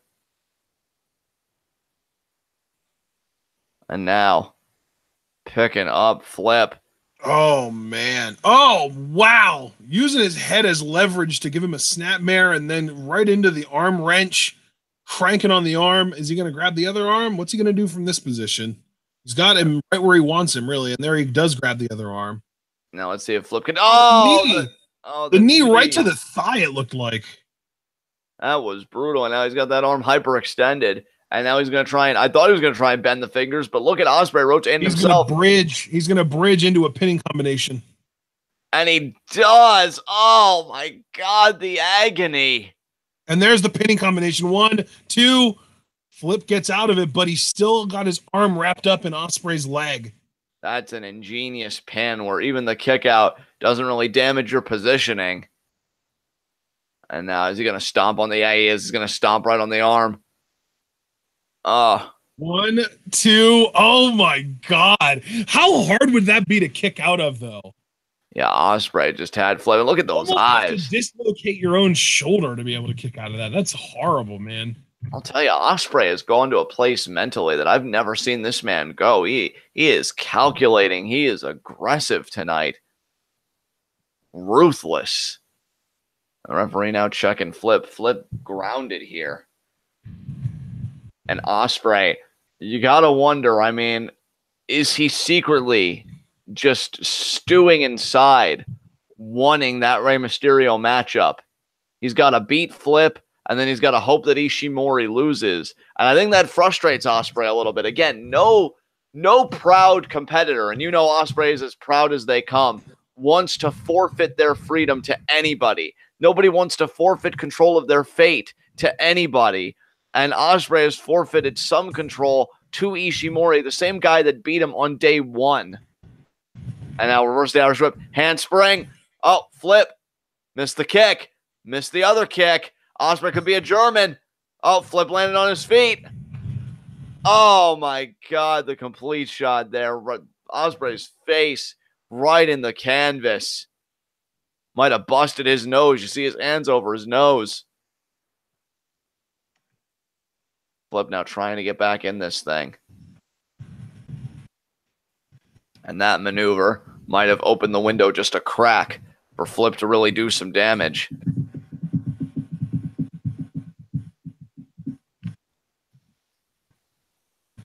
And now, Ospreay in the corner. Flip charges. Oh. Flip vaulted over. Springboard, though. Drop kick. What a drop kick. Dude, the amount of air Flip gets on his springboards is freaking stupid. It is. It absolutely is. It boggles the mind, my friend. Wrist clutch, backwards carry. I think you wanted it Samoan pop, but Ospreay with the dragon setup, no. He had the full Nelson locked in there like he was going to hit a dragon suplex. Flip, there's the spear. We've seen him do that recently, too. Yeah, I wonder if he switched out the spring blade for the spear. Kick out. I know we didn't see him do the spring blade in his last match, so maybe, but he might just keep that in his arsenal for when he needs it. Does Ospreay still have a Swords of Essex logo on his gear? That's adorable. Yeah, some friendships never die. Oh, man. I mean, that was a hell of a toxic friendship. I feel like that's one that could have died. Enziguri there with the free leg. Ospreay rolls through. Ospreay Tiger feint kick. Top rope. We know Flip did one in his last match on day... around the ring post. Yeah, I think I was kind of sending a message to Ospreay knowing that he was the last match coming up for Flip Gordon. Flip kicked up! My God. Enziguri. Right to the arm. That was an Enziguri right to the arm. Didn't catch the head, but he did stun the arm, which, hey, might make it difficult to set up for that Stormbreaker a bit. So Flip, not a bad maneuver. And now, what's Flip thinking? He keeps working on it, it will. I don't think one kick to the arm. Oh, there's the forearm. Springboard forearm there by Ospreay. Rolls through, hooks the leg. Ospreay has a name for that move, too. It's like Tata Motherfucker or something like Pip Pip Cheerio. That's what it is. Ah, nice. Springboard forearm. Yeah, that's Pip Pip Cheerio. Him and Zack Sabre Jr., man, with the convoluted names. It's great. Oh, yeah. And I guess I never mentioned this in my AAA story earlier, but Jeff Jarrett won the world title. Why? Oh, yeah, fuck Jeff Jarrett. Yeah. He's like how old? 60 going on dust? And now what a kick there by Ospreay. Might as well be, right? Flip, man. Flip, egging Ospreay on. Give me more. He's really challenging Will. Will Ospreay charging it up. His foot. Oh, my God. That was devastating. Seeing Ospreay in this bully roll is very interesting. Powering through it. Look at Flip Gordon. And Ospreay's face. You want this, motherfucker? I kicked you as hard as I could, and you're just eating it? What the hell? Oh, right, he caught the leg. Oh, but there's the forearm from Ospreay. Man, Ospreay is feeling himself. Calling for Stormbreaker. And is he going to get it? He's got him up, but Flip. I mean, you know Flip. flip out of it. No. What a jumping knee. Oh, and now flip off the ropes. Ospreay with the drop salt into the enziguri. Flip with a Pele. What a Pele by Flip Gordon. Flip kips up. The flip kip. Flip off the ropes. Ospreay with the Spanish fly. Ospreay maintaining his control in this matchup with the Spanish fly. What a match this has been between these two, as we knew it would be. Flip looking to stay in this block because, like you said, he would need to beat Ospreay, but he would also need Ishimori to lose. Ospreay, you know, he needs to win here, and he also needs Ishimori to lose. So Ishimori really holds all the cards. He beats Yo, that's it. So then really on a secondary level, what this should be about for Flip Gordon is beating the champion and getting a guaranteed title shot, even if the stage isn't Dominion. And now Ospreay, forearm to Flip. And then in Will's case, it would be not owing any more title shots. Forearm there by Flip. Forearm by Ospreay. Oh, Flip taking off the elbow pad. Back and forth, these two go. Oh, man.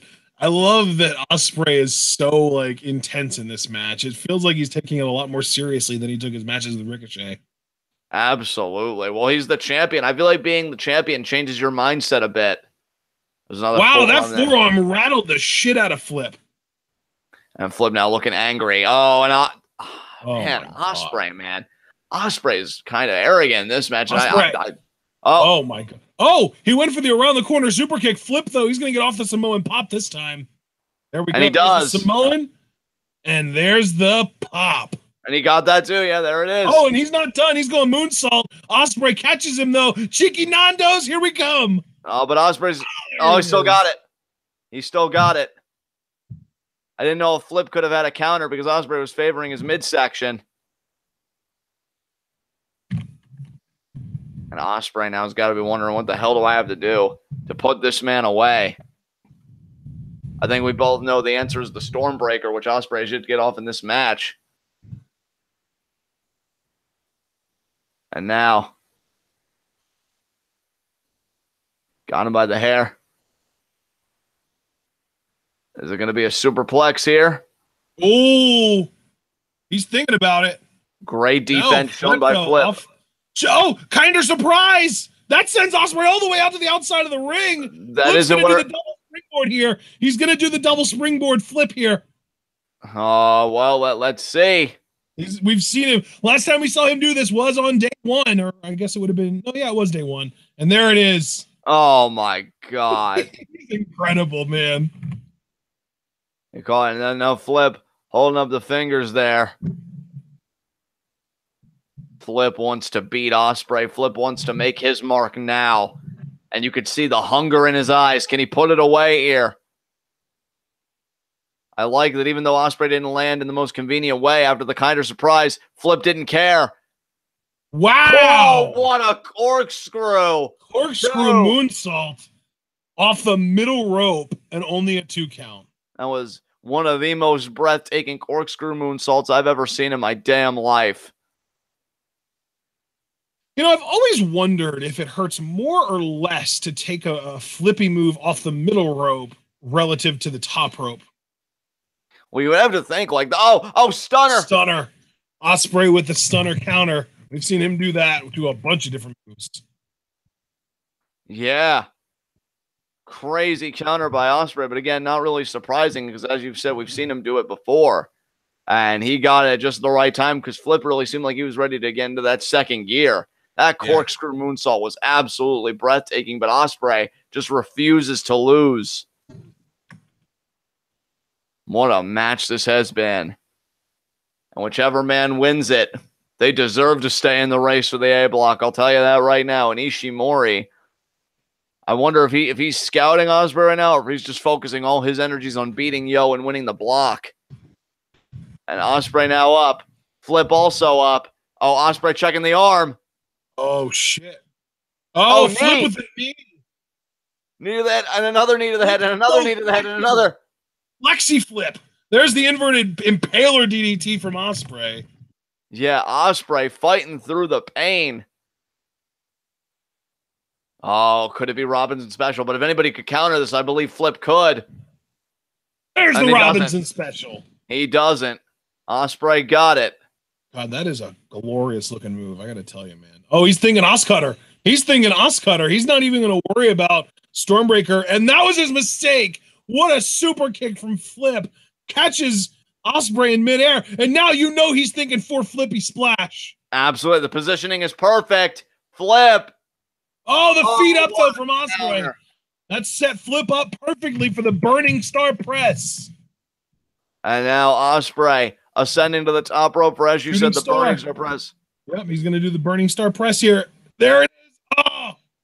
And it sent Flip back into the ring in perfect position for the pin, too. And Flip kicks out. Flip just kicked out, but Ospreay there with the throat slit. Yeah, he's thinking Stormbreaker for sure now.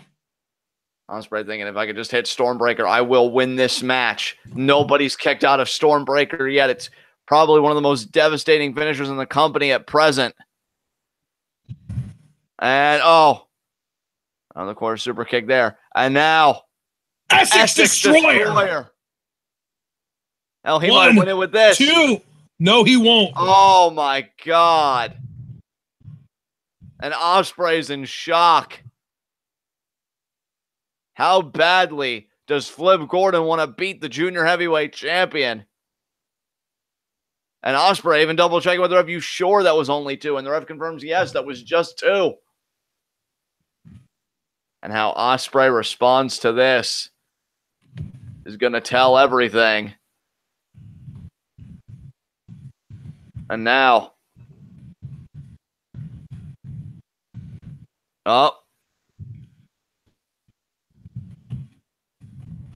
Ospreay ascending, middle rope. What in the hell? Whatever. Is he seriously thinking about going for a Stormbreaker off the middle rope here?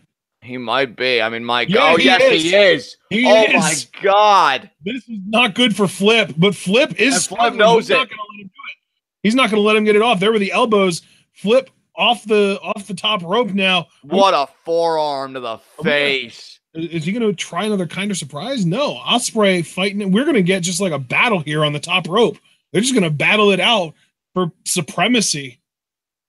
I don't know what Ospreay was thinking. A middle rope Stormbreaker. That just shows you how desperately Ospreay wants to put Flip Gordon away. And now this exchange, and I think Flip got on the losing end of it, but maybe not. Maybe not. Oh, what a straight shot. Oh, and that headbutt. Jesus Christ. I think Flip wants a kind of surprise. I knew. Oscutter. I knew he was going to counter it because Flip already hit the kind of surprise, and rarely do people hit things twice against Ospreay. Stormbreaker set up, and he got it off. That's it. Yeah, that's it. It's over. Flip loses. Ospreay 1, 2, 3, and Ospreay's 5-2. Ishimori now needs to win his match in order to win the block. Absolutely. And that's next, too. That's our next match, is Ishimori versus Yo. Flip and Yo are officially eliminated from tournament contention. Ospreay is currently in the lead of the block, but if Ishimori wins his match, Ishimori wins the block. Because he did beat Ospreay, therefore he wins the head-to-head. Yeah. So Ospreay's dream match with Rey Mysterio at Dominion for the Junior Heavyweight Championship is out of his hands, and it's in the merciless hands of the Bone Soldier, Ishimori. And Mets 2128 sharing with us a very interesting fact. The past 4 tourneys, odd number year winners, new champion, even number year winners, they fail. Well, this is an even number year in 2018, so it doesn't really set a great precedent for Dominion coming up. No, but we shall see. I mean, you look at just New Japan's tournament history in the last few years in general, and that's not really too surprising. I mean, G1 Climax, we haven't really seen many winners of that translate that successfully into becoming the new world champion. So yeah, that's true. We shall see. And Ospreay, you see there, he's saying, I'm the junior heavyweight champion. Challenge anybody to take it from me, and Ishimori just might be the man to do it.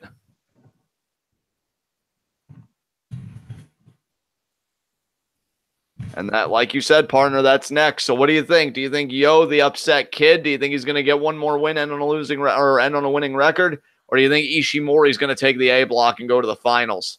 You know, I actually really have a hard time believing that Yo can beat Ishimori here, especially with Ishimori knowing what's on the line right now. It's, I think Ishimori is going to have to do this. I think he's going to pull it out, man. I can't really say I blame you. I'm inclined to agree with you, although I will say it's not going to be easy for Ishimori because Yo really showed me something when he beat Kanemaru. He took the whiskey, he took the deep impact, he took a brain buster. I mean, Yo refused to lose that night. That's true. And now we'll see. That was also Yo fighting for his tournament life, wasn't it? I thought he was already mathematically eliminated at that point because we even said in the course of that match that it was really more about him playing spoiler in this very matchup that we're in ready to call, Ishimori versus Yo. Oh, Yo was fighting for a winning record. That's right. That's right. Which he's still fighting for, obviously. Yeah. Ishimori's the last thing between Yo and a winning record. And for Ishimori, Yo is the one thing standing between him and winning the block. I would love to be a fly on the wall in Will Ospreay's locker room and see what he's thinking right now watching this.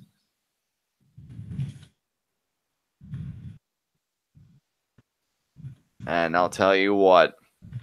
I've said it before. I'll say it again. Bullet Club brought Ishimori in. As you see him two-sweeting certain members of the audience. Tama Tonga said Ishimori was the diamond. The guy that's going to bring the junior heavyweight championship back to the Bullet Club. Bullet Club has a very illustrious history with that junior heavyweight title. Leaders Devitt and Omega, former junior heavyweight champions. So there's quite a precedent for Bullet Club and junior heavyweight championship gold. Yeah. And Ishimori would love to continue that tradition. And I'll tell you, I mean, I've really grown in the short time I've gotten to spend with Ishimori because this whole BOSJ experience has been kind of my revelation to him, so to speak.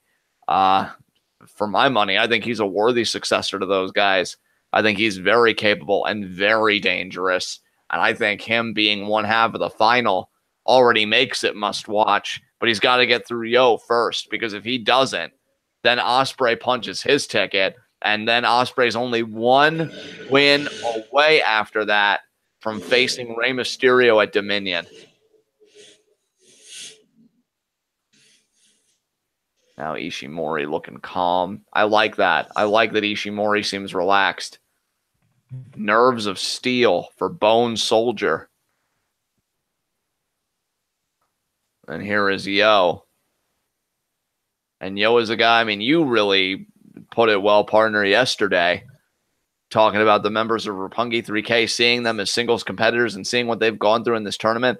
You said long-term you think it'll make them a better tag team, having really gotten to develop as singles competitors the way they have throughout the course of this tournament.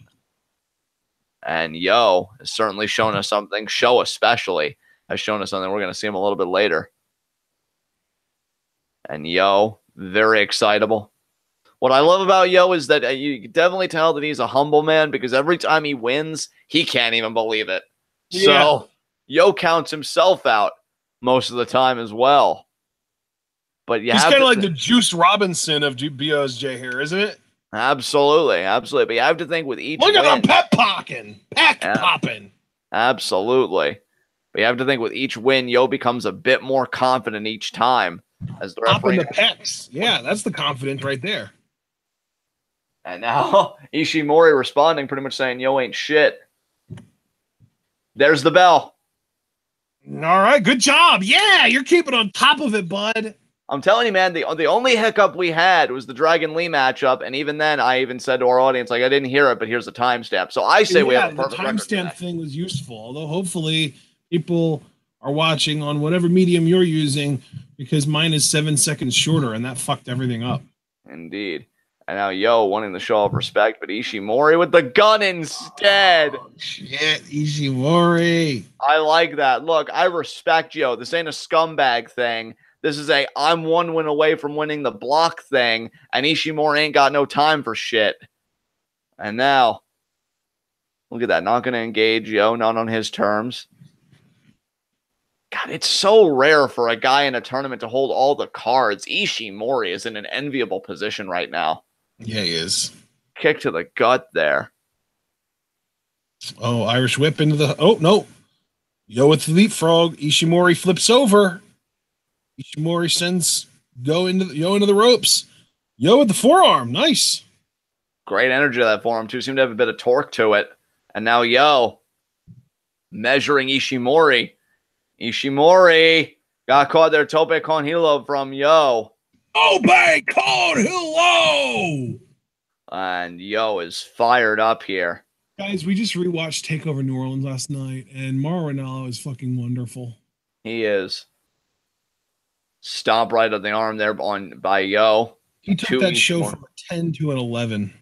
Yeah, easily. And Ishimori, they're trying to get some kind of a reprieve. Again, he does hold all the cards. He is one match away from winning this block. And that's got to feel so good when you don't have to do the math because you realize I'm so damn good. I kept myself in the driver's seat the entire time. And I mean, Ishimori did suffer losses, but they were never grave enough to put his own freedom in jeopardy, to put his own destiny, controlling his own destiny in jeopardy. As you see there, Yo went. Mets in chat pointed out something interesting. G1 Climax winners haven't won the IWGP Heavyweight Championship dating back to Wrestle Kingdom 7. Damn. So G1 Climax is very prestigious, and it's obviously important to win because then you get that big stage opportunity, but it hasn't necessarily translated to actual success in the direct moment. Oh, look at Ishimori's so agile. It's unbelievable. Shoulder check there. Springboard. Senton. And Ishimori fired up. He wants to go to the finals. And there's Ospreay. Will watching. Yeah, he has a lot of vested interest in this match. He needs to really be rooting for Yo here. Absolutely, and he would be rooting for Yo regardless. They are stablemates. Chaos stablemates. Yeah, that's a good point. Oh, what a leg drop. Slingshot leg drop. Hey, Will, that could be you at Dominion. This never-ending blood feud, Chaos and Bullet Club. Wow, look at that stare down. Ishimori, what a kick right to the head.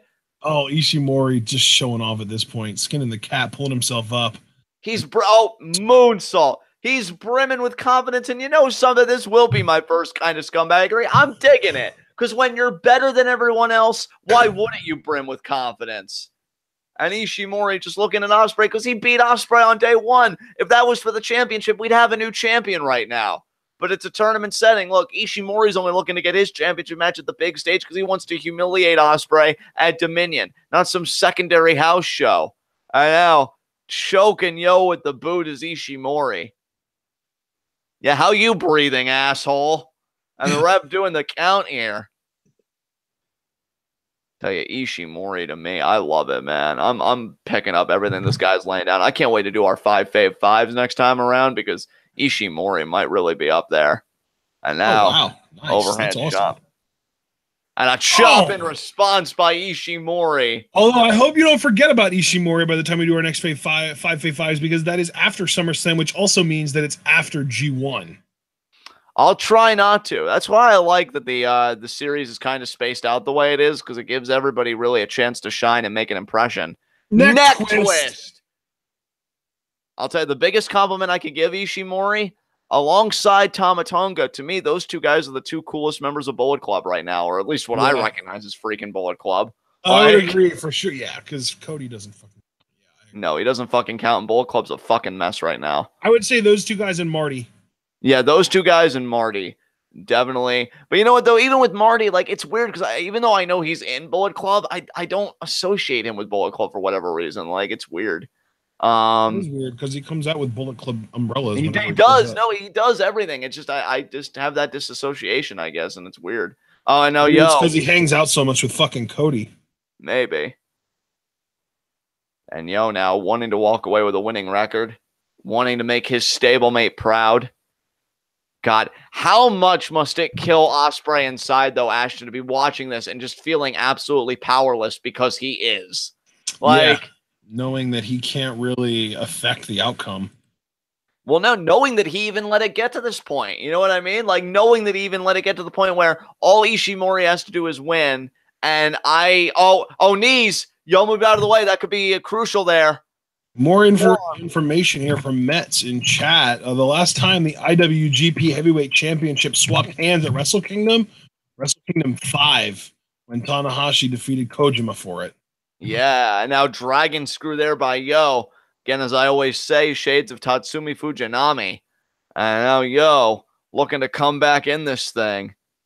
Hard to believe that was almost a decade ago, isn't it? Yeah, Jesus Christ. This year's Wrestle Kingdom was 12, wasn't it? Or was it 13? I thought it was 12. Yeah. Jumping back elbow. So that would have been in 2010.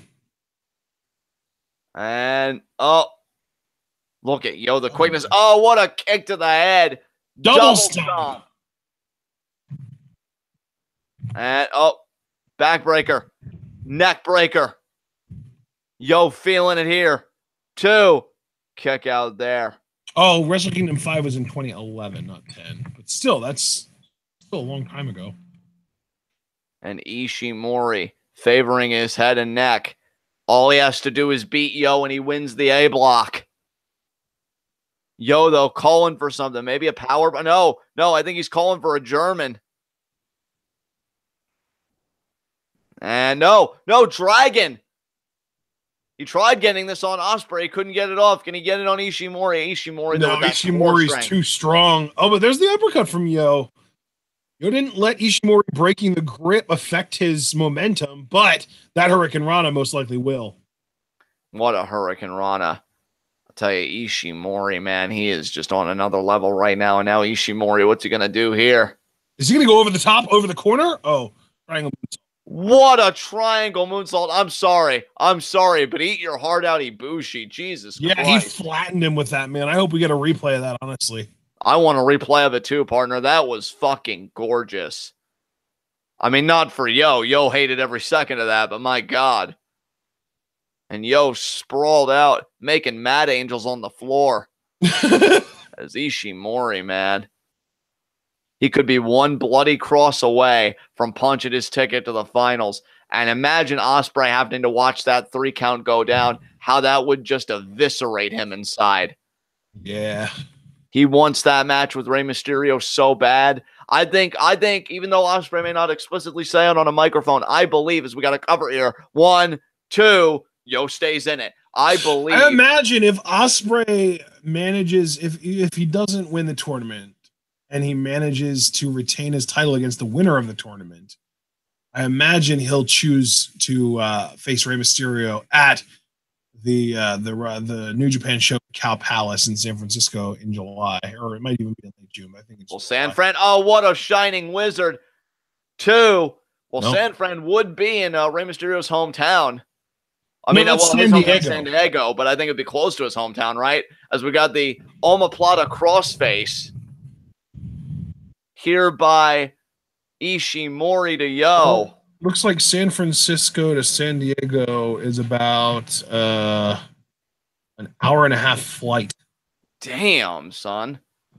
I'll say home state. That's correct. Yeah, or an hour or an 8-hour drive if you want to go that route. Damn, California, you huge. Yeah, well, and the thing is, San Francisco is like in the middle of California, and San Diego is just towards the south. So there's still like a whole bunch of San Francisco above, or a whole bunch of California above San Fran, like up into like Oakland and shit. Geography with Twitwow, and now Ishimori here. Regardless, I do agree with your overall point. That being in Rey Mysterio's home state of California, again, which is an indisputable point, would be appropriate. Hell, it may even be at next year's Wrestle Kingdom. Spinning back kick there by Yo. But hey, that's a long way away. What a drop kick. Oh, Yo with the rewind into the super kick. Oh, but he didn't hit it. Enziguri there. The springboard Enziguri from Ishimori. Wow. Yo never misses that rewind super kick, but there's a super kick to make up for it. And Yo collapses. Yeah. That's the thing. I think Ospreay wants that match with Rey Mysterio so desperately because in his eyes, Rey Mysterio is the greatest junior heavyweight of all time. And I think if he beats Rey Mysterio, in Ospreay's mind, he would solidify himself in that legendary status among junior heavyweights, but he's got to get there first. And here's the thing. If he doesn't get there at Dominion the way he wants to, then you've got to calculate, well, how many title defenses are you going to have to go through before you do get that match with Mysterio? And just from a probability standpoint, like the more title defenses you have, the more risk there is of you finally dropping that championship. How long can Ospreay last is the question. And that's really the question most immediately we can ask these two men. How much longer can these two men last as Ishimori looks to lock up the block and Yo looks to gift wrap it for Ospreay? You know, now that you got me looking at this map, San Diego is literally like right next to Mexico. Like it's really close to Tijuana. Oh, wow, nice. Yo's got Ishimori by the hair. A forearm strike there. It's less than an hour drive from San Diego to Tijuana. God, Ishimori is fucking Yo up with these forearms. Yeah, he is. Yo just getting the life bludgeoned out of him. That's fucking hilarious. Referee trying to pull Ishimori off. Yeah, that was fucking great. And Yo hanging half in. I love that you just have this positive response like, wow, this is wonderful stuff. And meanwhile, some guy in the ring's getting bludgeoned. I haven't laughed this hard since CM Punk just elbowed Christian repeatedly in the chest until he lost consciousness. I mean, that shit's fucking hysterical. So how long ago was that? I don't even remember. That was during his feud with Jericho where he just snapped and Christian was still a heel. And he thought he could be smart and attack Punk from behind, and Punk just snapped on his ass and beat the fuck out of him. Was this in like 08 or 09? Because I wasn't watching wrestling in that time. But you were watching wrestling during the whole Jericho Punk feud because we were doing Twitwell back then, I thought. And now, middle rope. Oh, the kick. Oh. So that would have been in like 2012 probably then. Yeah, exactly. Shit, I don't remember that at all. Yeah, I do because Christian's my favorite jobber and I love to go back and watch him suffer. Oh, man, I used to really enjoy Christian, man. I mean, I did too, but, you know, I'm a dick, so. Oh, is it going to be the Falcon's arrow? Yeah, but I genuinely liked him. You liked watching him suffer. That's different. 2. Oh, that was so close. And Yo, reaching his arm out almost to Ospreay saying, what do I do? And Ospreay, because he knows what's at stake for himself, to think that he's putting his hopes and dreams of facing Rey Mysterio in the hands of Yo, which, don't get me wrong, they're capable hands. I just don't know if they're capable enough to beat the Bone Soldier of Bullet Club. And Yo's thinking final cut here. Is he going to get it? No, he does not. Oh, wow. What a knee. Oh, that was a knee right there. You know what? I hope when he delivers the bloody cross, he looks right at Will when he's doing it. Just look right at him and devastate those hopes. Belly to belly, inverted lung blower. Ospreay put it. He almost did a surrender cobra, for God's sakes, and Yo kicks out. Ospreay trying to will Yo on. Oh, but there's the gun. This is going to be it. Night, night, Yo, and night, night to your dreams, Ospreay. I know Yo's got an indomitable spirit. I know he's got a will to win that's incomparable, but I think his luck's run out. What the hell? Lands on his feet. Roll. Oh, backslide too. Oh my God, that was too close. That was. Oh wait, no. Cradle. 2. Oh my God, Ishimori keeps finding a way. And Yo trying to fire up. Yo ducks. O'Connor roll. O'Connor roll. Rolling Ronald is one with this. Oh, Ishimori. Back to the omoplata crossface. Yeah, the label lock. Oh my God. Oh, man. This might be it, man. Tap. Wow. Tap. Oh, my God. And he tries to... Oh, no, shit. Yes. That's going to be it. Yeah. Tap. Poor Will, man. He's trying to, like, cheer. Yes. Yeah, there it is. Yes, the tap out. That's it. He wins the block. Oh, Will. You deserve to fail, you piece of shit. And now, why do you hate Will now? I'm feeling my scumbagginess back off. And now, Ishimori with the crossface, which is so appropriate. I mean, you know that's one of my favorite submissions, the omoplata variation. Oh, my God, yes. Yes. You're better than everyone else. Yeah, look at you, Yo. Get the hell out of the ring. Yeah, Ospreay, how's that feel? That dream match with Rey Mysterio you wanted so bad. Guess that won't be on the marquee, huh? My God, Bullet Club is just handing Chaos its ass. Its ass! Wow. Oh my God. Imagine we could have a Bullet Club Dominion with Kenny Omega facing Okada 2 out of 3 falls, no time limit. And if Ishimori wins the tournament, he could be facing Ospreay again. Ospreay doing Surrender Cobra. Yeah. Have a nice life, ass face. Yes. Ishimori is 1 match away, baby. Tama Tonga wasn't lying. Diamond right there. Now telling Ospreay you're next. Oh my God. You know what though? I just love the storytelling dynamic of Ospreay really going on a run to finish out his tournament strong and get to 5 wins. And then it turns out that the reason he doesn't win the block is because he lost the first match that he had in the tournament. Exactly. Oh my God. You tripped up at the start and you finished strong, but it just wasn't enough. And I can't wait to see who Ishimori is going to face in the B block because we have one half of a stellar final. Fuck Kushida. I hope it isn't him. I will deal with Scurll with some Bullet Club infighting, and I would fucking love Hiromu versus Ishimori for a final. I mean, you want to talk. This match is going to be so good, though. Even if Sho doesn't have a chance of actually winning the tournament, this match is just going to be freaking wonderful, I feel like. Damn right it is. We got Chaos versus Bullet Club again. And I wonder if Marty can just continue that trend of Bullet Club handing Chaos its ass. As we've got announcements here. Oh, man. Poor Chaos. God, I love being the thing is, Chaos is still holding all the gold. For now. The singles gold at least. As Avenue Q once said, except for Death in Taxes. It's the Broadway musical group. I've told you about Avenue Q before and how I'm a fan of them. Oh. But they have a song that's called Only for Now, and except for death and paying taxes, everything in life is only for now, including Chaos's dominance. As we've got Marty Scurll here. Yeah, well, I don't pay taxes either, so fuck that. Yeah, there you go.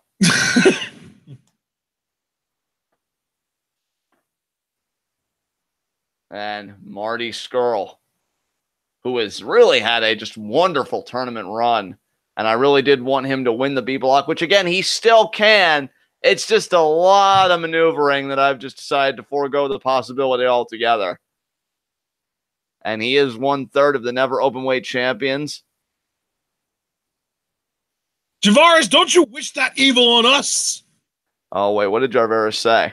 He said, man, watch Kushida's OPS win the blick. And then Jarveris, that is not what we need. Either have some positivity in this goddamn block, or I don't know what to tell you. Fuck Kushida. Honestly, I'm going all in on Hiromu because I love Marty to death, but like Hiromu is just in a far better position than Marty to take the win, and Kushida is the only person in his way, and he squashed him before he can beat him again. He has precedent, damn it. You got this, Hiromu. But for now, Marty and Sho are about to put on a clinic.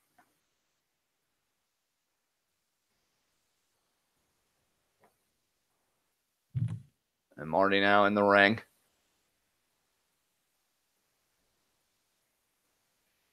Man, I love his aesthetic. Marty's got one of my favorite aesthetics in all of pro wrestling because he goes all the way with the gimmick. You know what, though? I just noticed with Marty, oh, no, never mind. We still, to this point, do not have a single performer with fewer than 3 wins in the tournament. Damn. Yeah, everyone in the first 4 matches, plus Flip Gordon and Yo, all ended up finishing with a 3-4 record. And then Ospreay and Ishimori are both 5-2, and those are the only exceptions. And now, Sho at 2-4 has the potential to be the worst record in the entire tournament if he loses to Scurll here, or he could just join up with everyone else in the 3-4 range. Which, I've told you, I think is happening. I do think Sho's winning this match. You see him put the mouth guard in. I like the Shock Arrow shirt. Dude, who does Show remind me of? He reminds me of someone, and I can't put my finger on it. Well, while you're doing that, I'm just going to turn up my volume so I'll be able to signal to everybody when the bell has rung. Oh, yeah. I love New Japan's ring announcer. So much energy and enthusiasm. God, who does he remind me of? Tanahashi! He reminds me of Tanahashi, damn it. Well, fair enough. And now Show, he is looking pumped. The demeanor, the attitude, the personality, and even to a lesser degree, the look. He kind of looks like Tanahashi in the face. Oh, you hear the whoop whoop in the crowd? I think Marty's got some fanfare in this audience, which is nice to see. Whoop whoop! Can you blame him, though? Certainly not. He's a sexy motherfucker and talented to boot. Show reminds me of Tanahashi, and Yo reminds me of Naito. It's crazy. And now Scurll. The Yo to Naito connection is much less there. There's the bell. Show. There is the bell. And now we've got Show versus Scurll. I'm telling you, man, Show reminds me so much of Tanahashi. And now we'll see how Marty's going to want to approach this match. Marty, I feel like, is always a bit more conservative first gear. And look at how the thigh is bandaged up. The upper thigh there. That's brutal. That's not going to help him. Especially because Show has shown that he is not afraid to go after limbs. I did not see Marty with that kind of tape on day 11. Or I want to know, day 12. Excuse me, on day 12. I did not see that on day 12. Now, granted, I also will say it seems like Show favors going after the arms rather than the leg. But I don't know if he'll adapt that to fit that Marty does have that injured thigh. Great wrist control there by Scurll. I think Scurll's technical acumen is a great complement to Show's power. Yeah. Which is what I think makes this such an interesting matchup. Yeah. Nice. He's got great control on the hammerlock, but Show, side headlock there. Show's great too. But Show is technically adept as well. I mean, let's not forget. Yeah, like, he might be able to keep pace with Scurll, actually. He was able to keep pace for a time with Kushida. So, oh, look at that leg pick by Show. And now looking to wrap Scurll up Indian deadlock style. Has got the arm. Twists that around, gives up the deathlock. Show is so good, dude. I'm telling you, between him and Yo, I see more of a future junior heavyweight champion in Show. And I've said it once, I'll say it again. He is the horse that I am backing for the future of the junior heavyweight division. Scurll, though, rolling around. Look at that escape. Quite frankly, I honestly think Show has heavyweight written all over him within the next 3 years or so. And now Scurll. Oh, clacking the legs together. There's no place like home. Yeah. Nice escape. Adjusting the nag and then saying, bring it to Show. Oh, we've got a little bit of a Greco-Roman knuckle lock, but look at the positioning here. Show on his back. Yeah, and then right in the arm bar. Show with the dominant position, and then he did the transition. Great escape though by Scurll. Looking for the chicken wing. Oh, my God. Show looking for the Fujiwara. Oh, my God. Tap to the flat, baby. Oh, my God. This match. And the arrow. Oh, what a forearm. God, you want to talk about people becoming heavyweights. I want Scurll to be a heavyweight so fucking bad. Which is funny because Ospreay, if Ospreay's going to do it, honestly, if Ospreay does it, I think Scurll would follow suit like a year or two later just to keep the rivalry going. Super kick. That'd be interesting. I hope that's what happens. That's what my headcanon is kind of saying will happen, but I could very easily be wrong about that point. And now, Scurll looking to follow up here on Show. Chop.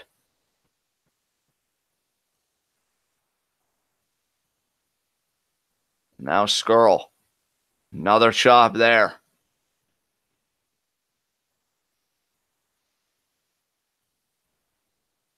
And now, is it going to be a suplex on the apron? It is. Oh, my God.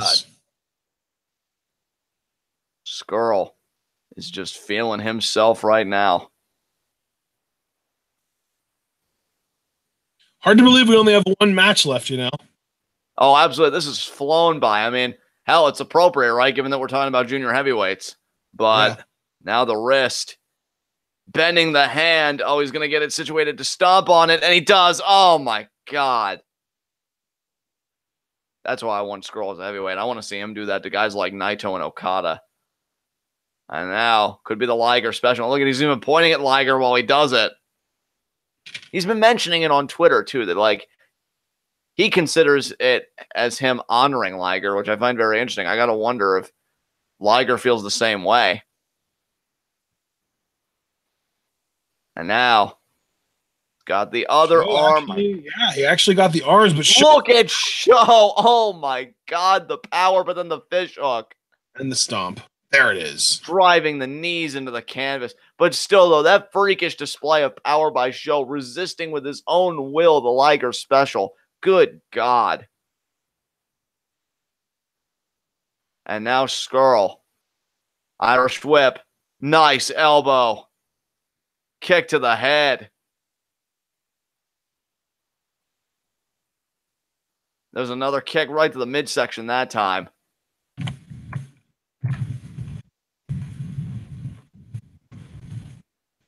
And now Marty Scurll.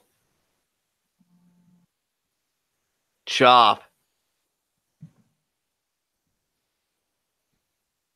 And now choking him with the ring rope.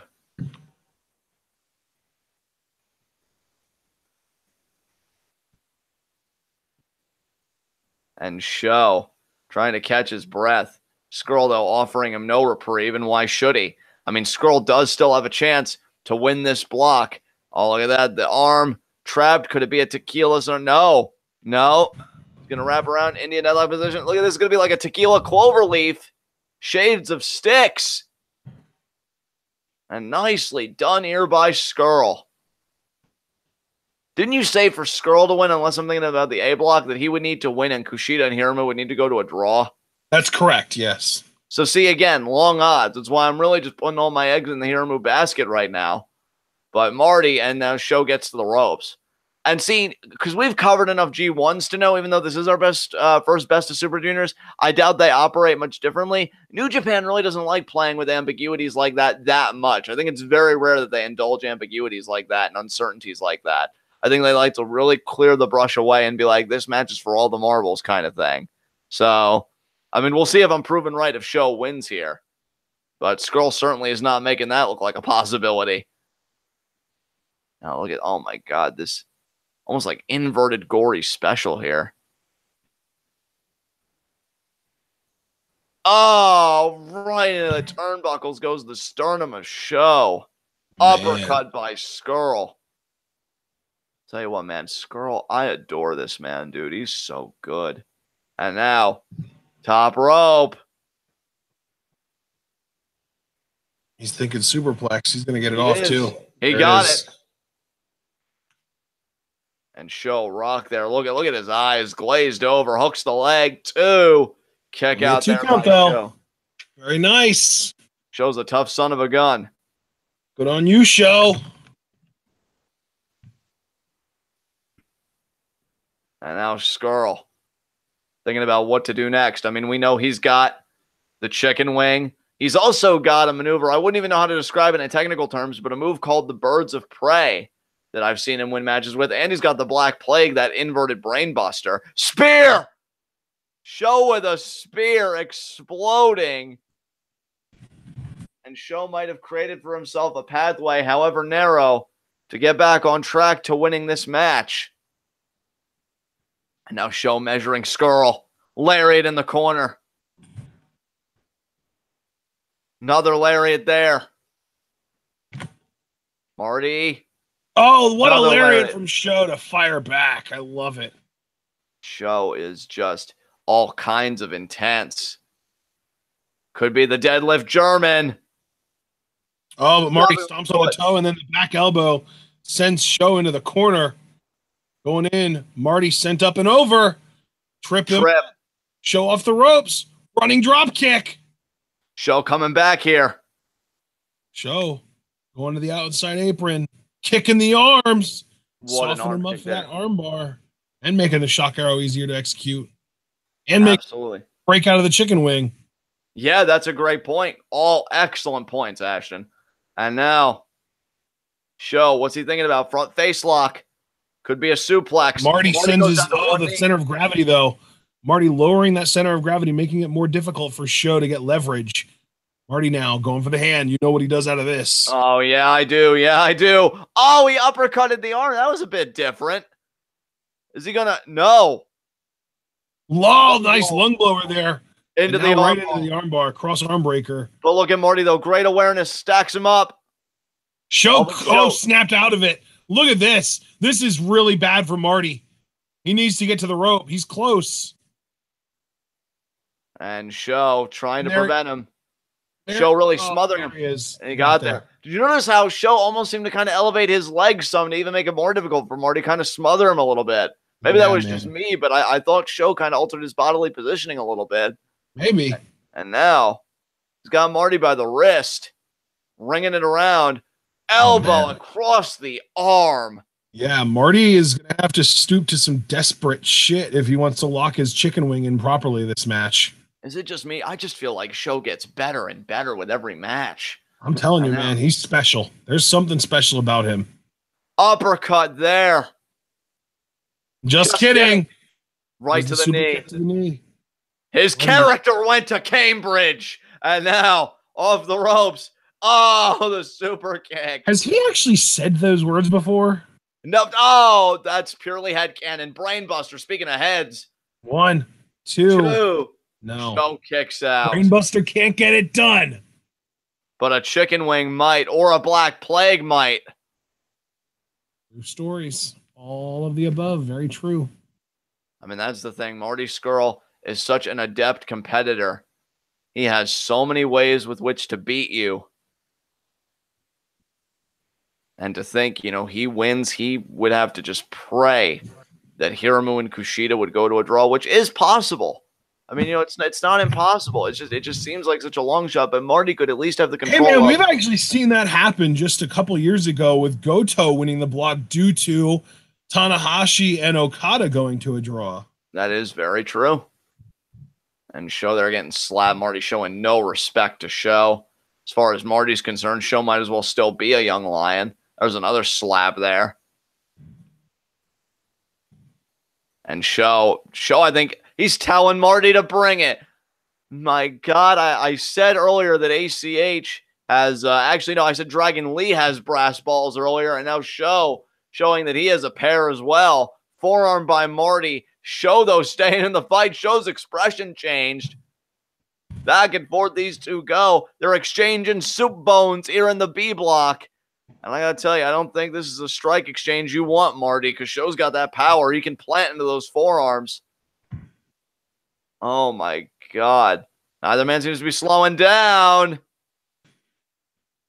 Oh, I think Sho's are coming in a bit more aggressively. Yeah, Marty's are starting to trail off. Oh, he shoved him. Road there. Lariats, though. And now Scurll. Lariats again. Marty's getting an advantage here, I think. Oh, I don't know. Both down to their knees. Open hand slaps, and they knock each other out. Man, this has been an absolutely crazy bout here. And I got to tell you, man, you know, the two people that Sho has beaten, because I know he beat Sabin. I'm trying to remember who else he beat. Let me think. It wasn't KUSHIDA. It wasn't Takahashi either, because that was very recently. Was it El Desperado, maybe? Sho beat? Yeah, because I know Sho beat Sabin. I'm wondering if El Desperado was the other guy that he beat, or if it was Dragon Lee. I'll find it in a second here. Because the general point I was going to make was Sho is yet to beat a former junior heavyweight champion, but if he would beat Scurll, that would have to be his biggest tournament win, qualitatively speaking. He also did, in fact, beat Desperado, yes. Okay, so if Sho beats Scurll, it's one thing to beat one half of the junior heavyweight tag champions. Roppongi 3K are two-time junior heavyweight tag champions. For Sho to beat Scurll, who is a former junior heavyweight champion, that would be huge for his singles career. And now Marty. Sho was thinking about those trifecta, that trifecta of Germans. Victor roll counter. Look at the hands clasp. That's tight. That's tight. Oh, and Sho kicks out. Oh, what a lariat from Sho. He turned Marty inside out. And Sho looking to beat his first former junior heavyweight champion here. He's thinking about shock arrow. But Scurll, again, such an adept counter wrestler. A very proficient technical wrestler. And you can see he's resisting with the one arm. I bet you if he could just get control of a limb, he could really get out of this. And Sho, you can see the expenditure he is making to make this move work. Oh, pile driver. Oh, my God. Sho just said, fuck it. 1, 2. Marty, and Scurll just kicked out. I'm sorry, but that to me, that was 3. That was it, man. Marty should not have kicked out of that. Oh, well, I think Sho agrees, and I think he's thinking shock arrow again. Oh, my God, the intensity on the face of Sho right now. Oh, but Marty. No. But Sho clasping the hand. Look at this. Sho trying to counter by clasping the hands. Oh, but it doesn't matter. It doesn't matter. No, both of them. Oh, and again, he knows how powerful Sho is. Oh, what a knee. Oh, and Marty, is he thinking chicken wing? No. Oh, my God, stomp in the head. Another stomp to the head. 3. He never does this just once. Hey, Marty may be thinking, I may not win the block, but I damn sure don't have to lose this match. And Sho's still up, still defiant. Oh, Marty's got the umbrella. Sho caught it. What? Shoves Marty away, breaks the umbrella. What? And Marty just looking at Sho telling Marty, come on, kick to the gut. Could be shock arrow or no. Oh, it's going to be the powerbomb over the knees. Yep. He got it. Jesus. Project Ciampa, basically. 2. No, only a 2 count. Man. These kickouts, I'm a Marty Scurll fan all day long, brother. You know this better than anybody, but I have to say those kickouts are getting weaker and weaker by the pin attempt. And now Sho, he wants to end it here. Can he get it this time? Shock arrow. Oh, is he going to do it? No, the fingers. Marty, that ingenious bastard. He game planned for this long term. And now, cradle. 1, 2. A kick out by Sho. Wow. Uppercut.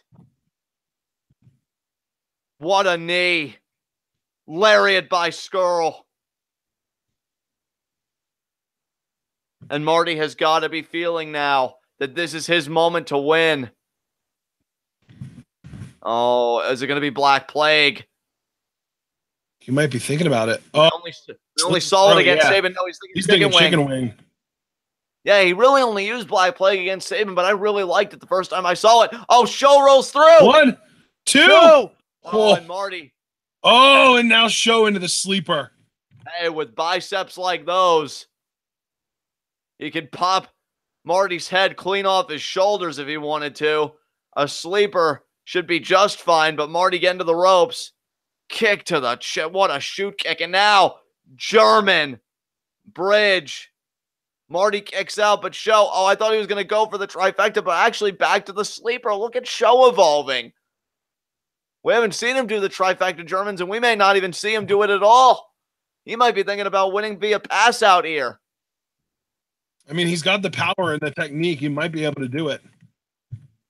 And Marty, oh my God, his face. Marty trying to get to the ropes again. And now, oh, Marty's saying, screw that. That doesn't seem likely. So let me go back to the fingers. Oh, Sho in agony. But oh, look at that. He reapplies the hold. Oh, and now he's got the leverage. Oh my God, Sho. Wow. Again, this kid gets better every match. Are you kidding me? And Marty. Oh my God, Marty. Go into the middle rope. Oh, they got out of it. The pressure. That's how it's done.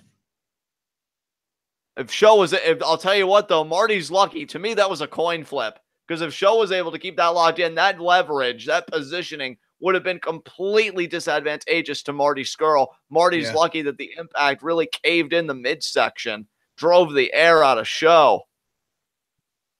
And now Sho looking at Marty. What a competitive matchup. What a best of Super Juniors this has been. For a first one, this has been absolutely stellar. We already know Ishimori is one half of the finals. This match may inform that to a degree. Again, if Marty wins, he would need Hiromu And Kushida to go to a draw, stomping on the hand. And the super kick. Of course, though, if Sho wins, he clears up a bit of the brush. Then it really does come down to Kushida and Hiromu. Winner takes the block. And look at Sho with the defensive positioning going down to one. Oh, but the elbows. Oh, my God. Oh, my. Yeah, that's it. That's it. You put up a great fight, Sho. No shame in it. But I've seen better men than you fall to these elbows because what comes after them? The chicken wing. I've seen Ospreay lose to this. I've seen ZSJ lose to this. No shame in it, Sho. Night, night. And ZSJ is a heavyweight in New Japan. Absolutely. This is it right here. Fingers clasped. Sho's a tough son of a bitch. He just wasn't tough enough on this night. Call it, ref. 1. I can't even believe that arm's still showing life. Are you kidding me? 2. Is it 2? Not really. Are you kidding me? No way. No way. You just got elbowed to oblivion. Are you kidding me? Sho. Oh my God. I meant what I said. I've seen Ospreay lose to this. I've seen ZSJ and Sho says no. Sho says no. And now he's thinking shock arrow. No fucking way. No fucking way. Oh my God. He's got him up. He's going to hit it. He's going to hit it. Oh, you got it. Are you kidding me? Go for the pin. 1, 2, 3. Oh my God. This man is an animal. Sho has just beaten his first former junior heavyweight champion, and they don't get more malicious. They don't get more ruthless than Marty Scurll. Sho cementing his place as the future of the junior heavyweight division. What a freaking performance by Sho. The man's convulsing on the fucking mat, and he refused to lose. I don't believe it. Brother, I'm telling you, I've watched Rev Pro Wrestling. I've seen Marty Scurll beat the piss out of Ospreay and ZSJ, and I know you have too. He's beaten those guys that exact same setup, and Sho said, nah, motherfucker, I'm the future, not the present, and he took his ass to the shock arrow right to the heart for the 3 count. Wow. God damn. And I'll tell you what, we owe Sho a debt of gratitude because now there's no more number crunching. There's no more ambiguities. Takahashi Kushida takes the block. Whoever wins that match wins the B block, and they'll meet Ishimori in the finals. Yeah, that's very true. Sweet mother of God. What are we witnessing with Sho? Because this man is a specimen. What a match. That was a great freaking match. Great performance by Sho. I don't want to just avoid giving Marty his due because he had a great performance as well. He dominated for the most part, but good God, Sho. I mean, dude, and I will say credit should always go to your dance partner, so I'm not denying that, but I feel like Sho was consistently a part of the best matches in this whole tournament, not just the B block. Yeah, I mean, even the match he had with Kushida, I thought was one of Kushida's better bouts in recent memory. Definitely agree. That's probably my personal favorite Kushida, well, second favorite Kushida match of all time. And now Hiromu. Can he win the block? I've already said to you, Ashton, I've got a group of fans that are like hardcore New Japan fans. I mean, maybe not so much recently given the booking, but all they talk about, well, one of the big things they talk about, how Hiromu Takahashi should be the face of the junior heavyweight division, how he should be booked better, how things should be going more his way. Well, I'll tell you, they can't go more your way than being in the finals of the BOSJ. That's right next to winning the BOSJ. I even just said only next to just winning the damn thing, but you got to get there first. You can't put the cart before the horse. And that's what Hiromu's got to do. He's got to beat Kushida so he can get his place there. And Absolutely. Hiromu versus Ishimori is a matchup I am totally 150% there for. Yeah, it's an interesting dynamic too because it's Bullet Club versus LIJ. Exactly, which would fit the theme of Dominion. So Even though the finals are going to happen before Dominion, obviously, because the title shot's at Dominion. It's just funny that we're getting a lot of Bullet Club versus LIJ recently. Yeah. And now the strategy book being handed there to the announcer there. And Hiromu, he is so close. He wins this. He faces Ishimori. And honestly, Ishimori Ospreay 2 or Hiromu Ospreay 1-on-1, either one of those matches in my mind, partner, would be a fucking barn burner at Dominion. Yeah. But I know, I mean, your boy is Hiromu, so you've got to be excited knowing that Hiromu's one win away from going to the finals. But of course, it's against the obstacle of the division, KUSHIDA. Of course. I mean, how are you feeling about it, man? Let me inside your mind here for a second. I really, you already know I'm going to be rooting for Hiromu. It's kind of funny because he was the first person ever to supplant Naito as the #1 on my New Japan Fave 5. So That's the fact right. that he's in this position where he could potentially win BOSJ, but obviously, like you said, he needs to win the B block first. And he's got one gigantic DeLorean-shaped obstacle in his way. And, you know, despite Hiromu's demeanor, despite his disposition towards certain things in life, I can tell you that look that we just saw as he's kind of waiting in the corner there, he is taking this very seriously. He almost seems to be awash in calmness, but it's that calmness that every pro has because their nerves are just of steel. I mean, just on pins and needles. And here is KUSHIDA, whose face I fucking hate, who is the poster child of postpartum abortion, and who is a man that I would love to see his shoulders on the mat for 3 seconds, because it would mean that he was out of the junior heavyweight championship conversation, which I know you, me, and everybody else, well, with a select few, of course, because there's always an exception to every rule, are sick of KUSHIDA's voice being a part of the conversation. We want a new junior heavyweight division, and we want it to wear the faces of Ospreay and Hiromu and Ishimori and others. KUSHIDA's at his time, and Hiromu could definitively prove to be KUSHIDA's sunset. He's just got to beat him first. And then the dog tag gets thrown into the crowd there. If you couldn't tell, guys, I am hyped as fuck for this match. This is going to be a no-holds-barred commentary kind of match. Fuck KUSHIDA. As Hiromu meeting him eye to eye. All the way, brother, all the way. You damn right, brother. You and I are going to see Hiromu through this to the very end. I know how we are. We're ride or die. And fuck KUSHIDA again. Look at that smug face. And now, for the final time tonight, I am just waiting for the bell to ring. And there it is. There is the final bell. We did great this time, partner. We did it. Absolutely. And now can Hiromu do it? Can he beat KUSHIDA? He's beaten him before. Again, there is precedent. But KUSHIDA's beaten Hiromu right back. In fact, wasn't it true that KUSHIDA won BOSJ last year and he beat Hiromu at Dominion last year in 2017? I believe that's how that went down, right? I'm looking. So now to go 1 year later, this is... yes, you are correct, yes. Okay, I figured I was correct. You had me worried there for a second. But to figure 1 year later, this is for the B block. This is for the finals to get back to Dominion. I mean, if you're KUSHIDA, if you're Hiromu, you would want to get back to Dominion, but as the challenger this time instead of the champion.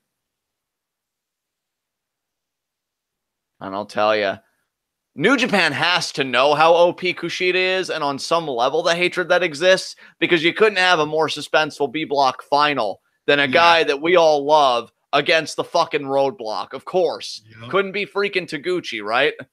had to be fucking KUSHIDA. Yeah, naturally.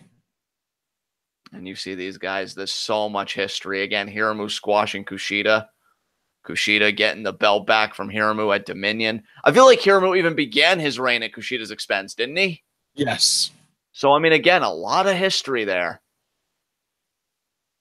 And I like this. I like that we're almost doing like a match style here. You saw Hiromu have his hand out in front of on KUSHIDA's head. You'll see that done a lot in a lot of grappling arenas on the amateur level. And I thought KUSHIDA was maybe thinking about a leg pick. These guys are not rushing a damn thing, and why should they? This is for all the marbles in the B block.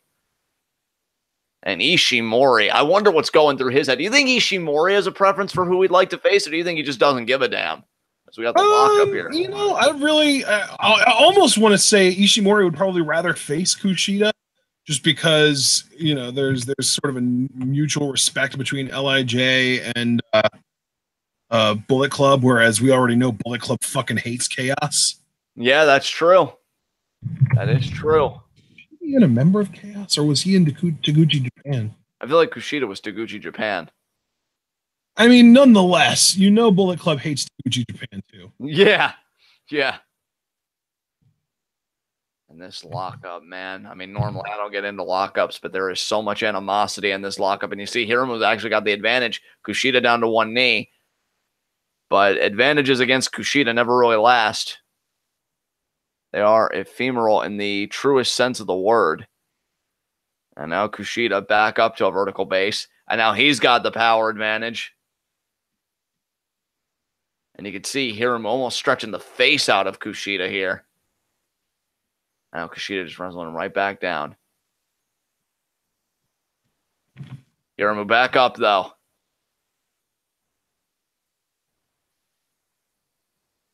And now, and this lockup, neither man wants to give. I don't know if it's a pride thing or if it's a strategy thing or if it's an amalgamation of all sorts of motivations. And now, oh, KUSHIDA was backed up in the corner, and now the break. And they go right back to it. Man, I am just on the edge of my seat here. I'm thinking if we get another KUSHIDA fight, I mean, I'll be rooting for, Ishimori hardcore, whereas if Hiromu wins, I'm just rooting for great wrestling at that point. But if KUSHIDA manages to win this and break all of our fucking spirits, then Ishimori all the fucking way, because fuck that. I'm definitely with you there. Like, the hierarchy is Hiromu, then Ishimori, then 50 pounds of shit, then KUSHIDA. Exactly. And 50 pounds of shit, I mean, with the stench being so overpowering, I could see it knocking Will out and the 50 pounds of shit being the junior heavyweight champion. And given that it is 50 pounds, it does meet the weight limit. So there you go. Oh, my God, of course. A lock up again here. Hey, we needed some levity because, you know, I'm damn near a heart attack every time KUSHIDA does something. So, and he's going to do a lot of somethings in this match, I would imagine. Yeah, my daughter's going to be like, you know, what the hell happened? I'll be like, Twitwell happened. It's a thing. Look it up. YouTube, subscribe. Lock up again. Oh, my God. And Hiromu. And I feel like with this, it's really a case where neither guy really wants to make a mistake because they know from the other guy how costly mistakes can be. Yeah. And, you know, that's why. And again, and again. And again. Oh, my God. And oh, my God, these guys, I'll tell you. And now both down to a knee. Whoever breaks this cycle first, which you'd think it'd be Hiromu. He's the more psychologically off step one of the two. Yeah, so definitely. Yeah. And now he's kind of backing KUSHIDA up in the ropes. Got to be careful, though, because if KUSHIDA wants to wrap himself around that arm, he really starts softening it up for that hoverboard lock. Unfortunately. Everything about KUSHIDA is unfortunate. Just his very... That's true. That's a great point. That's a great point. And there's the... Oh, here we go. Sunset flip powerbomb. Oh, he didn't get it off. Oh, but he did avoid whatever the hell KUSHIDA was going... Oh, God damn it. Fuck you, KUSHIDA. That handspring double kick there. And now going to the top rope is going to be a crossbody. No. Yeah, the handspring double heel kick, I call it. Yeah. And that's sent on there by KUSHIDA. And now he's conversing with the announcer there. Now he's got the stretcher, but you leave that alone. He worked really hard on that. I know, right? What a piece of garbage. And now he thumbed it up, I guess, looking at his picture, the fucking narcissist. You're a real piece of shit, KUSHIDA. He's the worst. And hooks the leg here. Kick out at one, because Hiromu ain't no bitch. Fuck KUSHIDA. Yeah, fuck KUSHIDA. Where's Jarrett so we can get the third fuck KUSHIDA in here? Unless he said it already, because I haven't looked at chat in a while. And now, overhand chop there. Oh, but ringing the arm out. Javaris said fuck Kushida a little while back. Nice. And now, Kushida working that arm over. Come on, Hiromu. I'm telling you, Hiromu Ishimori's one hell of a fucking final. Give it to us, man. Show us, New Japan, that you've learned from the error of your ways, putting so much stock in Kushida. And now Hiromu gets his foot on the rope.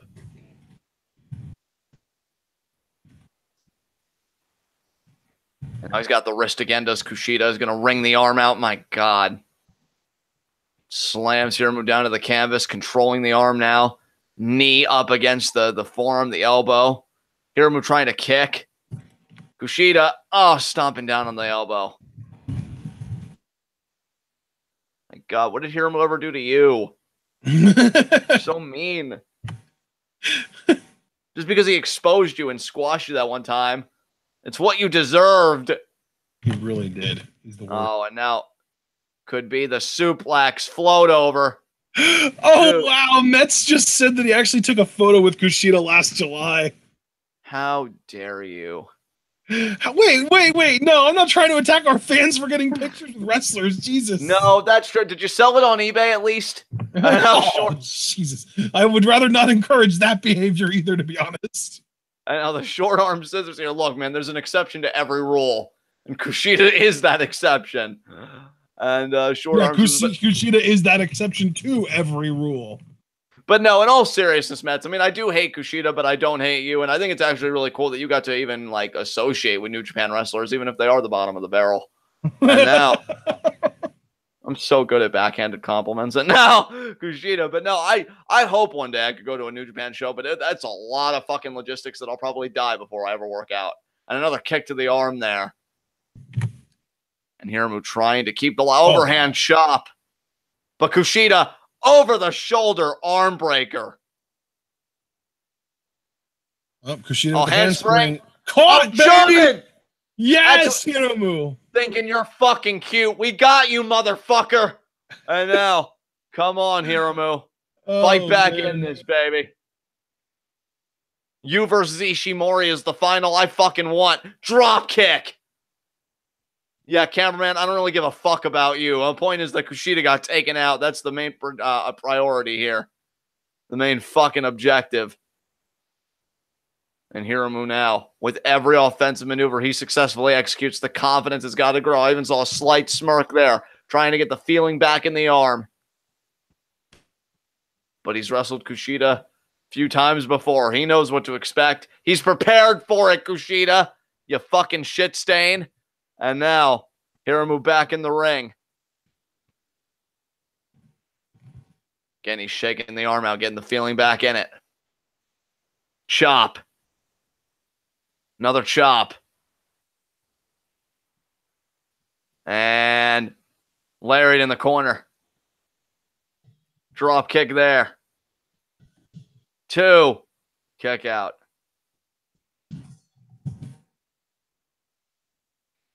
I will tell you, John, this match has already been going for 10 minutes. There is a 30-minute time limit, and I guess they could still go to a draw, even if it wouldn't help Marty out at all. Yeah, that's true. If it would go to a draw, though, then what the hell would even happen here? I don't know. Kicking Kushida in the head. BOSJ final would be a triple threat. These two guys and Ishimori. That would be insane. I feel like, well, at least ever since our coverage, that would be unprecedented in any tournament final. Yeah, or there would be like some kind of tiebreaker to determine who wins the block. Exactly, and now... Oh, there's the chop. And Hiromu inviting more there. Another chop by Kushida. Overhand chop, though, by Hiromu. Another chop. What a forearm. Throws his throw into the rope. Kick the rope. Off the ropes. Baits Kushida in. Boot to the face. Oh, now look at him choking him. That almost like that inverted triangle. Beautiful, Hiromu. Cut off that airway. How you breathing, asshole? Now Hiromu on the top rope. Oh, he's measuring Kushida. He fucking feels it. He fucking feels it. Yeah, Hiromu. Yeah, you live that best life, baby. You win this B block. And now, Kushida not knowing where he is. Hiromu. What a cannonball. Lateral press. And Kushida kicks out. This little bitch.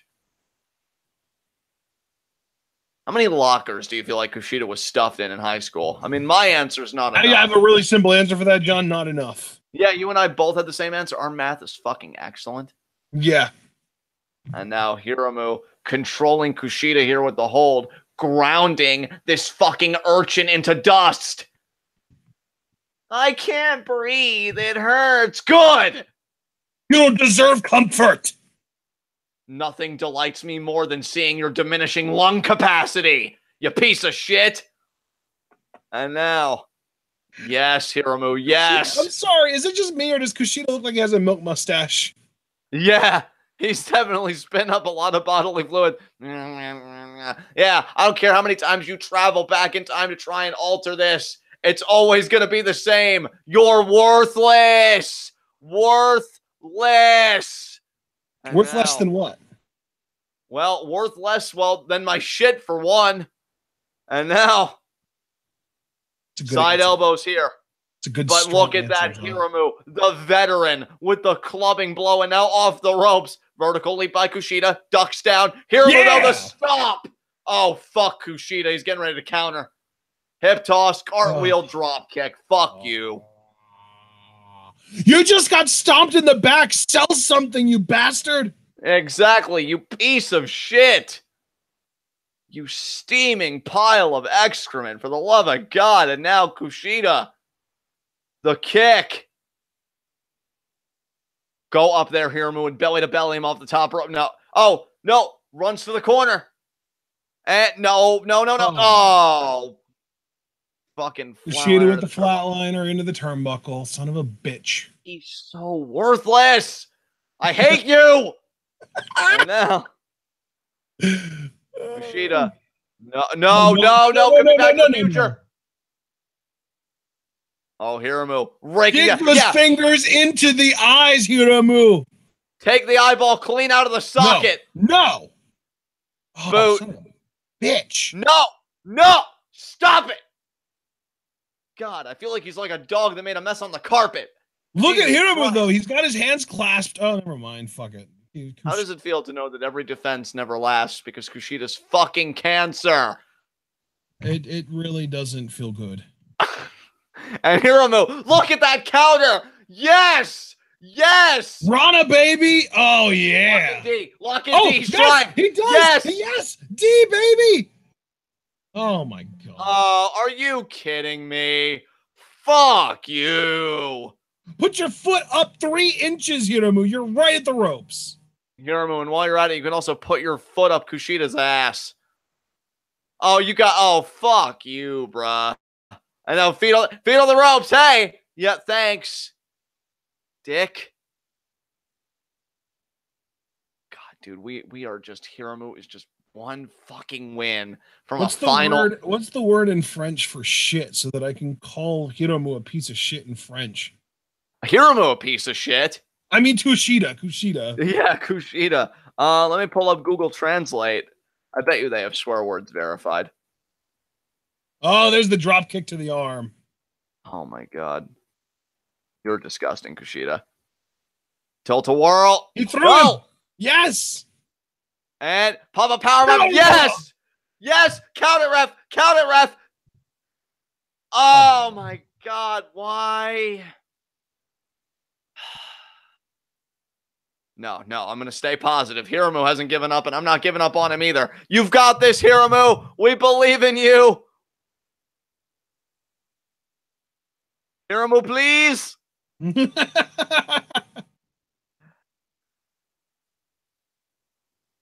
now Kushida, look at him. That chest rising and falling, taking those deep breaths. Why? Because he's just a few moves away from becoming Triple Drake 2.0. Crush that Drake, Hiromu. Do what you have to do. Oh, he's thinking about the time bomb. Where's DBK when we need him? Yeah, really, where is he, man? I did mass tagging today. I want to throw out insults in French. Yeah, I can't even take the blame for this because I did mass tagging. Oh, belly to the turnbuckles. God, Kushida may be about to fail. We all need to be here for this as a family. What the fuck? Yeah. How are we going to gather energy? I'm telling you, anybody that hasn't listened to this that could have been in the chat today, I blame you if Kushida wins. You could have made the spirit bomb bigger, but no, I have a personal life. Excuses. Come on, Hiromu. Come on. Me and Ashton are here for you, and Jarveris, and a few others. Isn't that right, Ashton? We're not giving up on him. Yeah. And now, come on, Hiromu. Put that nail in the fucking coffin. He's got Kushida by the hair. Rip it out. Rip it out of the fucking roots. Chop. And now Kushida perched on the rope there. Hiromu gonna follow him. Could be a Frankensteiner. Can you imagine a Oh, no. Vertical bomb. Or a victory roll bomb. Excuse me. A victory roll bomb. But Kushida hung on regardless. Oh, my God. Oh, my God. This is hideous. Oh, yes. Get out of it. He rolls through. Man. The victory roll bomb is such a cool maneuver. I haven't seen it in a while either. I was about to fucking pop. Oh, we might be about to see it here. No. God damn it. No. Oh, my God. No. That was bad. That was bad. Jesus Christ. That arm was isolated in the Kimura position. And then Kushida, with all that momentum and from that elevation, comes down on the canvas. That was horrible luck for Hiromu. And, I mean, not as important as Hiromu, of course, because he's adorable and he deserves everything. But also not a great break for us either. Everybody rooting against Kushida right now. Oh, no. Now he's going to do that sweeping kick to the arm. Yep, there it is. God damn it. Hiromu caught him. Oh, but it doesn't matter because now we're in the hoverboard lock. And I don't like that positioning at all either. Why are you the aids of my existence, Kushida? Fucking hell. And now Hiromu grasping the hand. And the referee.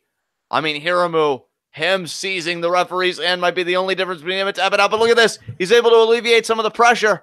Just a little bit. I like his posture. Can he get to the ropes, or does he even have a counter in mind? Oh, God, but I say counter, though. Kushida would immediately find a way to make it work to his benefit. Maybe getting to the ropes would be better. Unless Kushida pivots and readjusts the ring positioning. Jarveris is giving his energy to Hiromu in chat. Yes, Jarveris, yes. And Metz is giving his energy. Yes. This is what I like to see. Oh, now wait. It's working. It's working. Time bomb. Time bomb. It worked. We've seen multiple times in this tournament, though. He hits time bomb, and he still doesn't win matches with the time bomb that much anymore. He doesn't, but he needed that reprieve. That's the bigger story here. It buys him time, and he might win with a second one. Exactly. Or with D. Oh, dude, I would love to see him choke Kushida's worthless fucking ass out. Yeah. Oh, my God. I get a hard on just thinking about it. Come on, Hiromu. Oh, my God, yeah.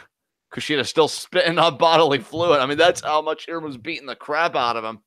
And Hiromu looking to drape the arm over. That's an arm over arm. He's got to get it body on body there for a cover. No! Oh, I thought Kushida was going to hook the arm. He just pushed it away. I was terrified there.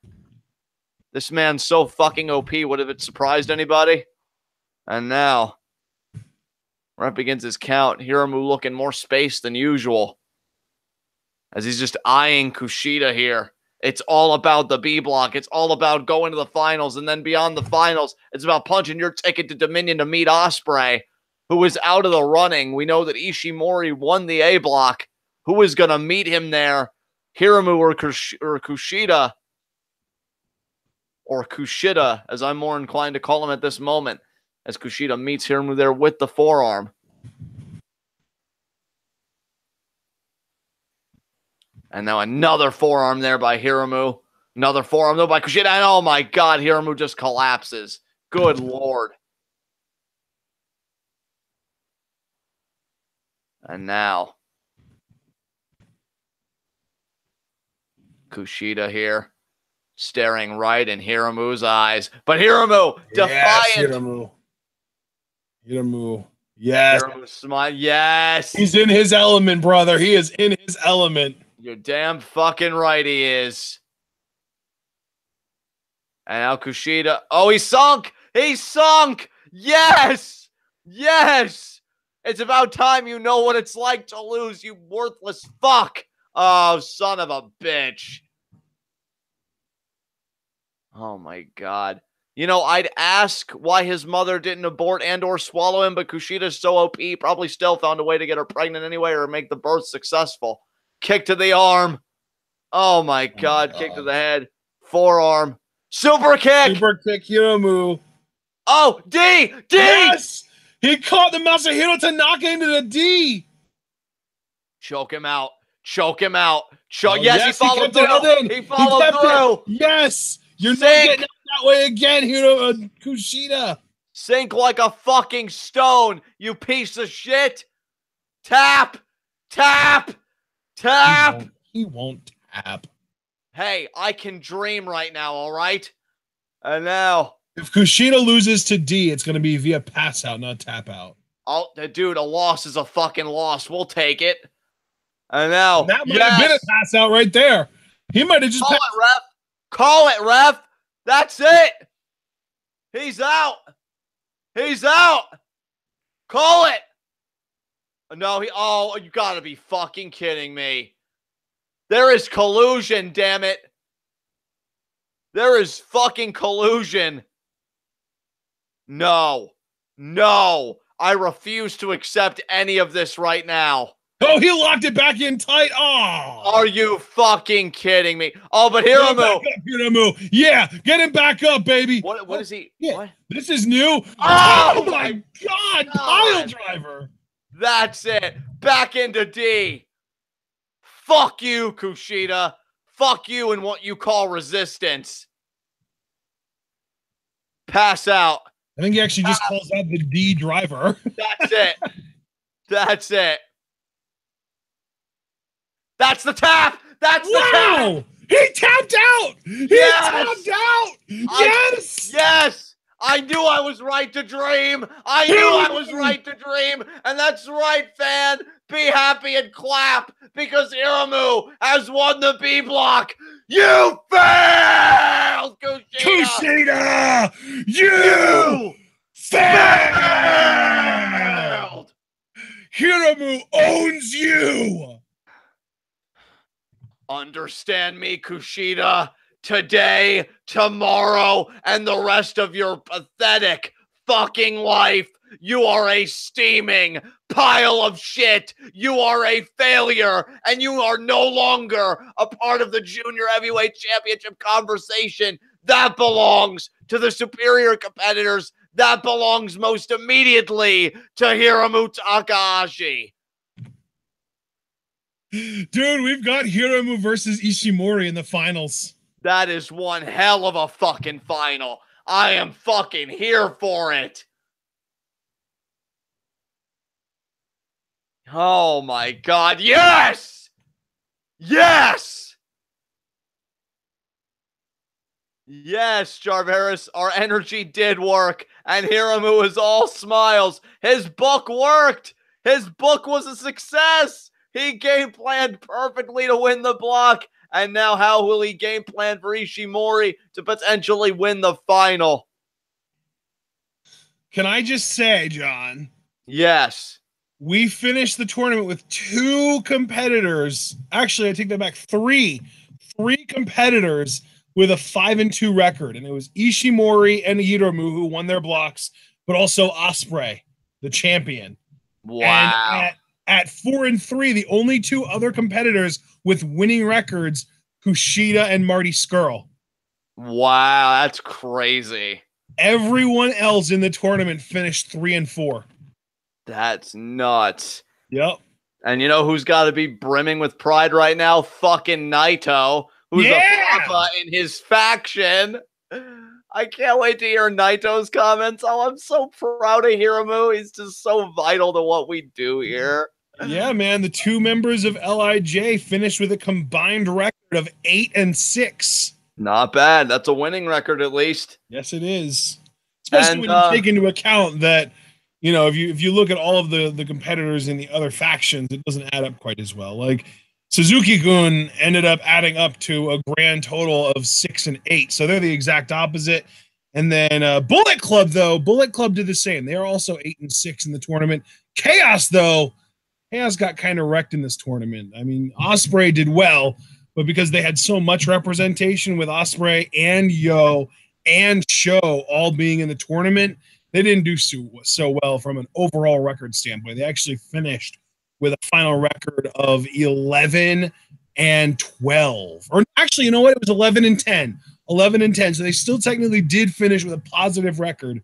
So the worst record by far of the factions was Suzuki-gun, with Kanemaru and Desperado combining for a 6-8 record. Well, I mean, I gotta say, regardless of how it all breaks down, I am so fucking stoked for the final of Ishimori versus Hiromu. That could be a match of the year contender on the New Japan side of things. I'm so stoked for that. I know Mets asked, so same time tomorrow. Actually, no, if I'm not mistaken, Ashton, we'll be covering the Best of Super Juniors finals on Wednesday, right? Well, you still want to be here same time tomorrow because progress. That's right, and that's what I was getting ready to say. But if you are here for our New Japan coverage, we're finishing up Best of Super Juniors on Wednesday. And yeah, it is going to be the same time on Wednesday then, yes. But with that said, guys, I want to thank everybody who came out. More importantly, I want to thank the people that were here to feed Hiromu their energy so that piece of shit Kushida wouldn't win. So thank you to Mets, Chief, Gerveris, everybody for rooting against Kushida. Couldn't have done it without you guys. And we'll see you same time tomorrow again for Progress. And I'm going to leave it to Ashton here to take us home. Yeah, John, tomorrow is actually our first half of our Progress Live reactions this week because it is a two-part show. So we are assuming you're okay with this. I don't want to assume that it's going to definitely work. But if you are cool with this, we're going to do day 1 of Progress Chapter 19 tomorrow. And then we'll do day 2 on Thursday, if that's all right with you. That's perfectly agreeable to me, partner. That's wonderful. So we're going to do that this week. And in between there, we do have BOSJ finals on Wednesday afternoon. And we will be reviewing NXT on Wednesday evening, Wednesday night, after NXT is over, or same time as usual. But then even later on, next Sunday, or I guess this coming Sunday, I should say, we're going to be live reacting to Dominion, which takes place on Saturday, but obviously John isn't going to be around on Saturday. So we were going to be live reacting to that on Sunday. Nothing for next Monday, but then Tuesday we get Progress. And then next Wednesday is the return of Lucha Underground, baby. Holy fucking shit, I can't wait. Dude, it's like 9 days away. It's unbelievable how close we are. Yeah, dude, I'm fucking stoked for it. Can't wait to see Johnny Mundo just own the temple all over again. Yeah. All right, guys. So if you missed anything, or if anything felt unclear, or if you just want to look to make sure that what you heard is what you really heard, check the schedule on my Twitter. And while you're at it, you might as well just follow me and John both on Twitter. And you can set our accounts to give you notifications so that every time we go live or upload a video, my account will automatically tweet out the link to that video so you can join us on the live stream as soon as we go live. Or you can check out a video as soon as it comes out before everyone else gets their hands on it. So lots of positives to making sure that you're following us on Twitter. And you can also use YouTube's notification system, although it is less reliable. The way you do that is by subscribing and then clicking the little bell icon that pops up. Also, remember to like and comment on this video. And of course, you can like our Facebook as well. Remember, if you want, you can support us in one of 3 different ways. Well, I shouldn't even say one, any combination of these 3 ways. You can buy our merch on Teespring, donate to our Patreon, where only $3 a month gets you access to the exclusive TwitWow patron Discord channel, and accumulates over time, allowing you to request live reactions to wrestling shows of your choosing, and will accumulate in a community pot that it will allow us to continue live reacting to Progress Wrestling every week of every month. And finally, the free way that you can support us is simply by sharing this video and this channel with all of your wrestling fan friends to let them in on the best kept secret in the YouTube wrestling community. I think we're proving our nickname, the workhorses of the YWC, over the course of the next few months. We're going to obviously start to take it easy after SummerSlam, but for the next few months, our feet are firmly planted on the gas pedal, and we will not let up until after SummerSlam is over. So it's going to be a hell of a lot of fun. Next Wednesday's Lucha Underground. We are finishing up BOSJ on Wednesday, Progress tomorrow and Thursday, as well as every Tuesday for the rest of the month after that. It is a loaded week for a loaded month because the summer is loaded in general when it comes to Twitwell coverage. And next thing you know, we're going to be getting into G1 just as BOSJ is rounding out. So, guys, we appreciate you sticking around this long, and we will see you whenever you decide to show up, whether it's tomorrow for Progress or Wednesday for the finals of BOSJ. But no matter what it is, you got to remember to stay tuned.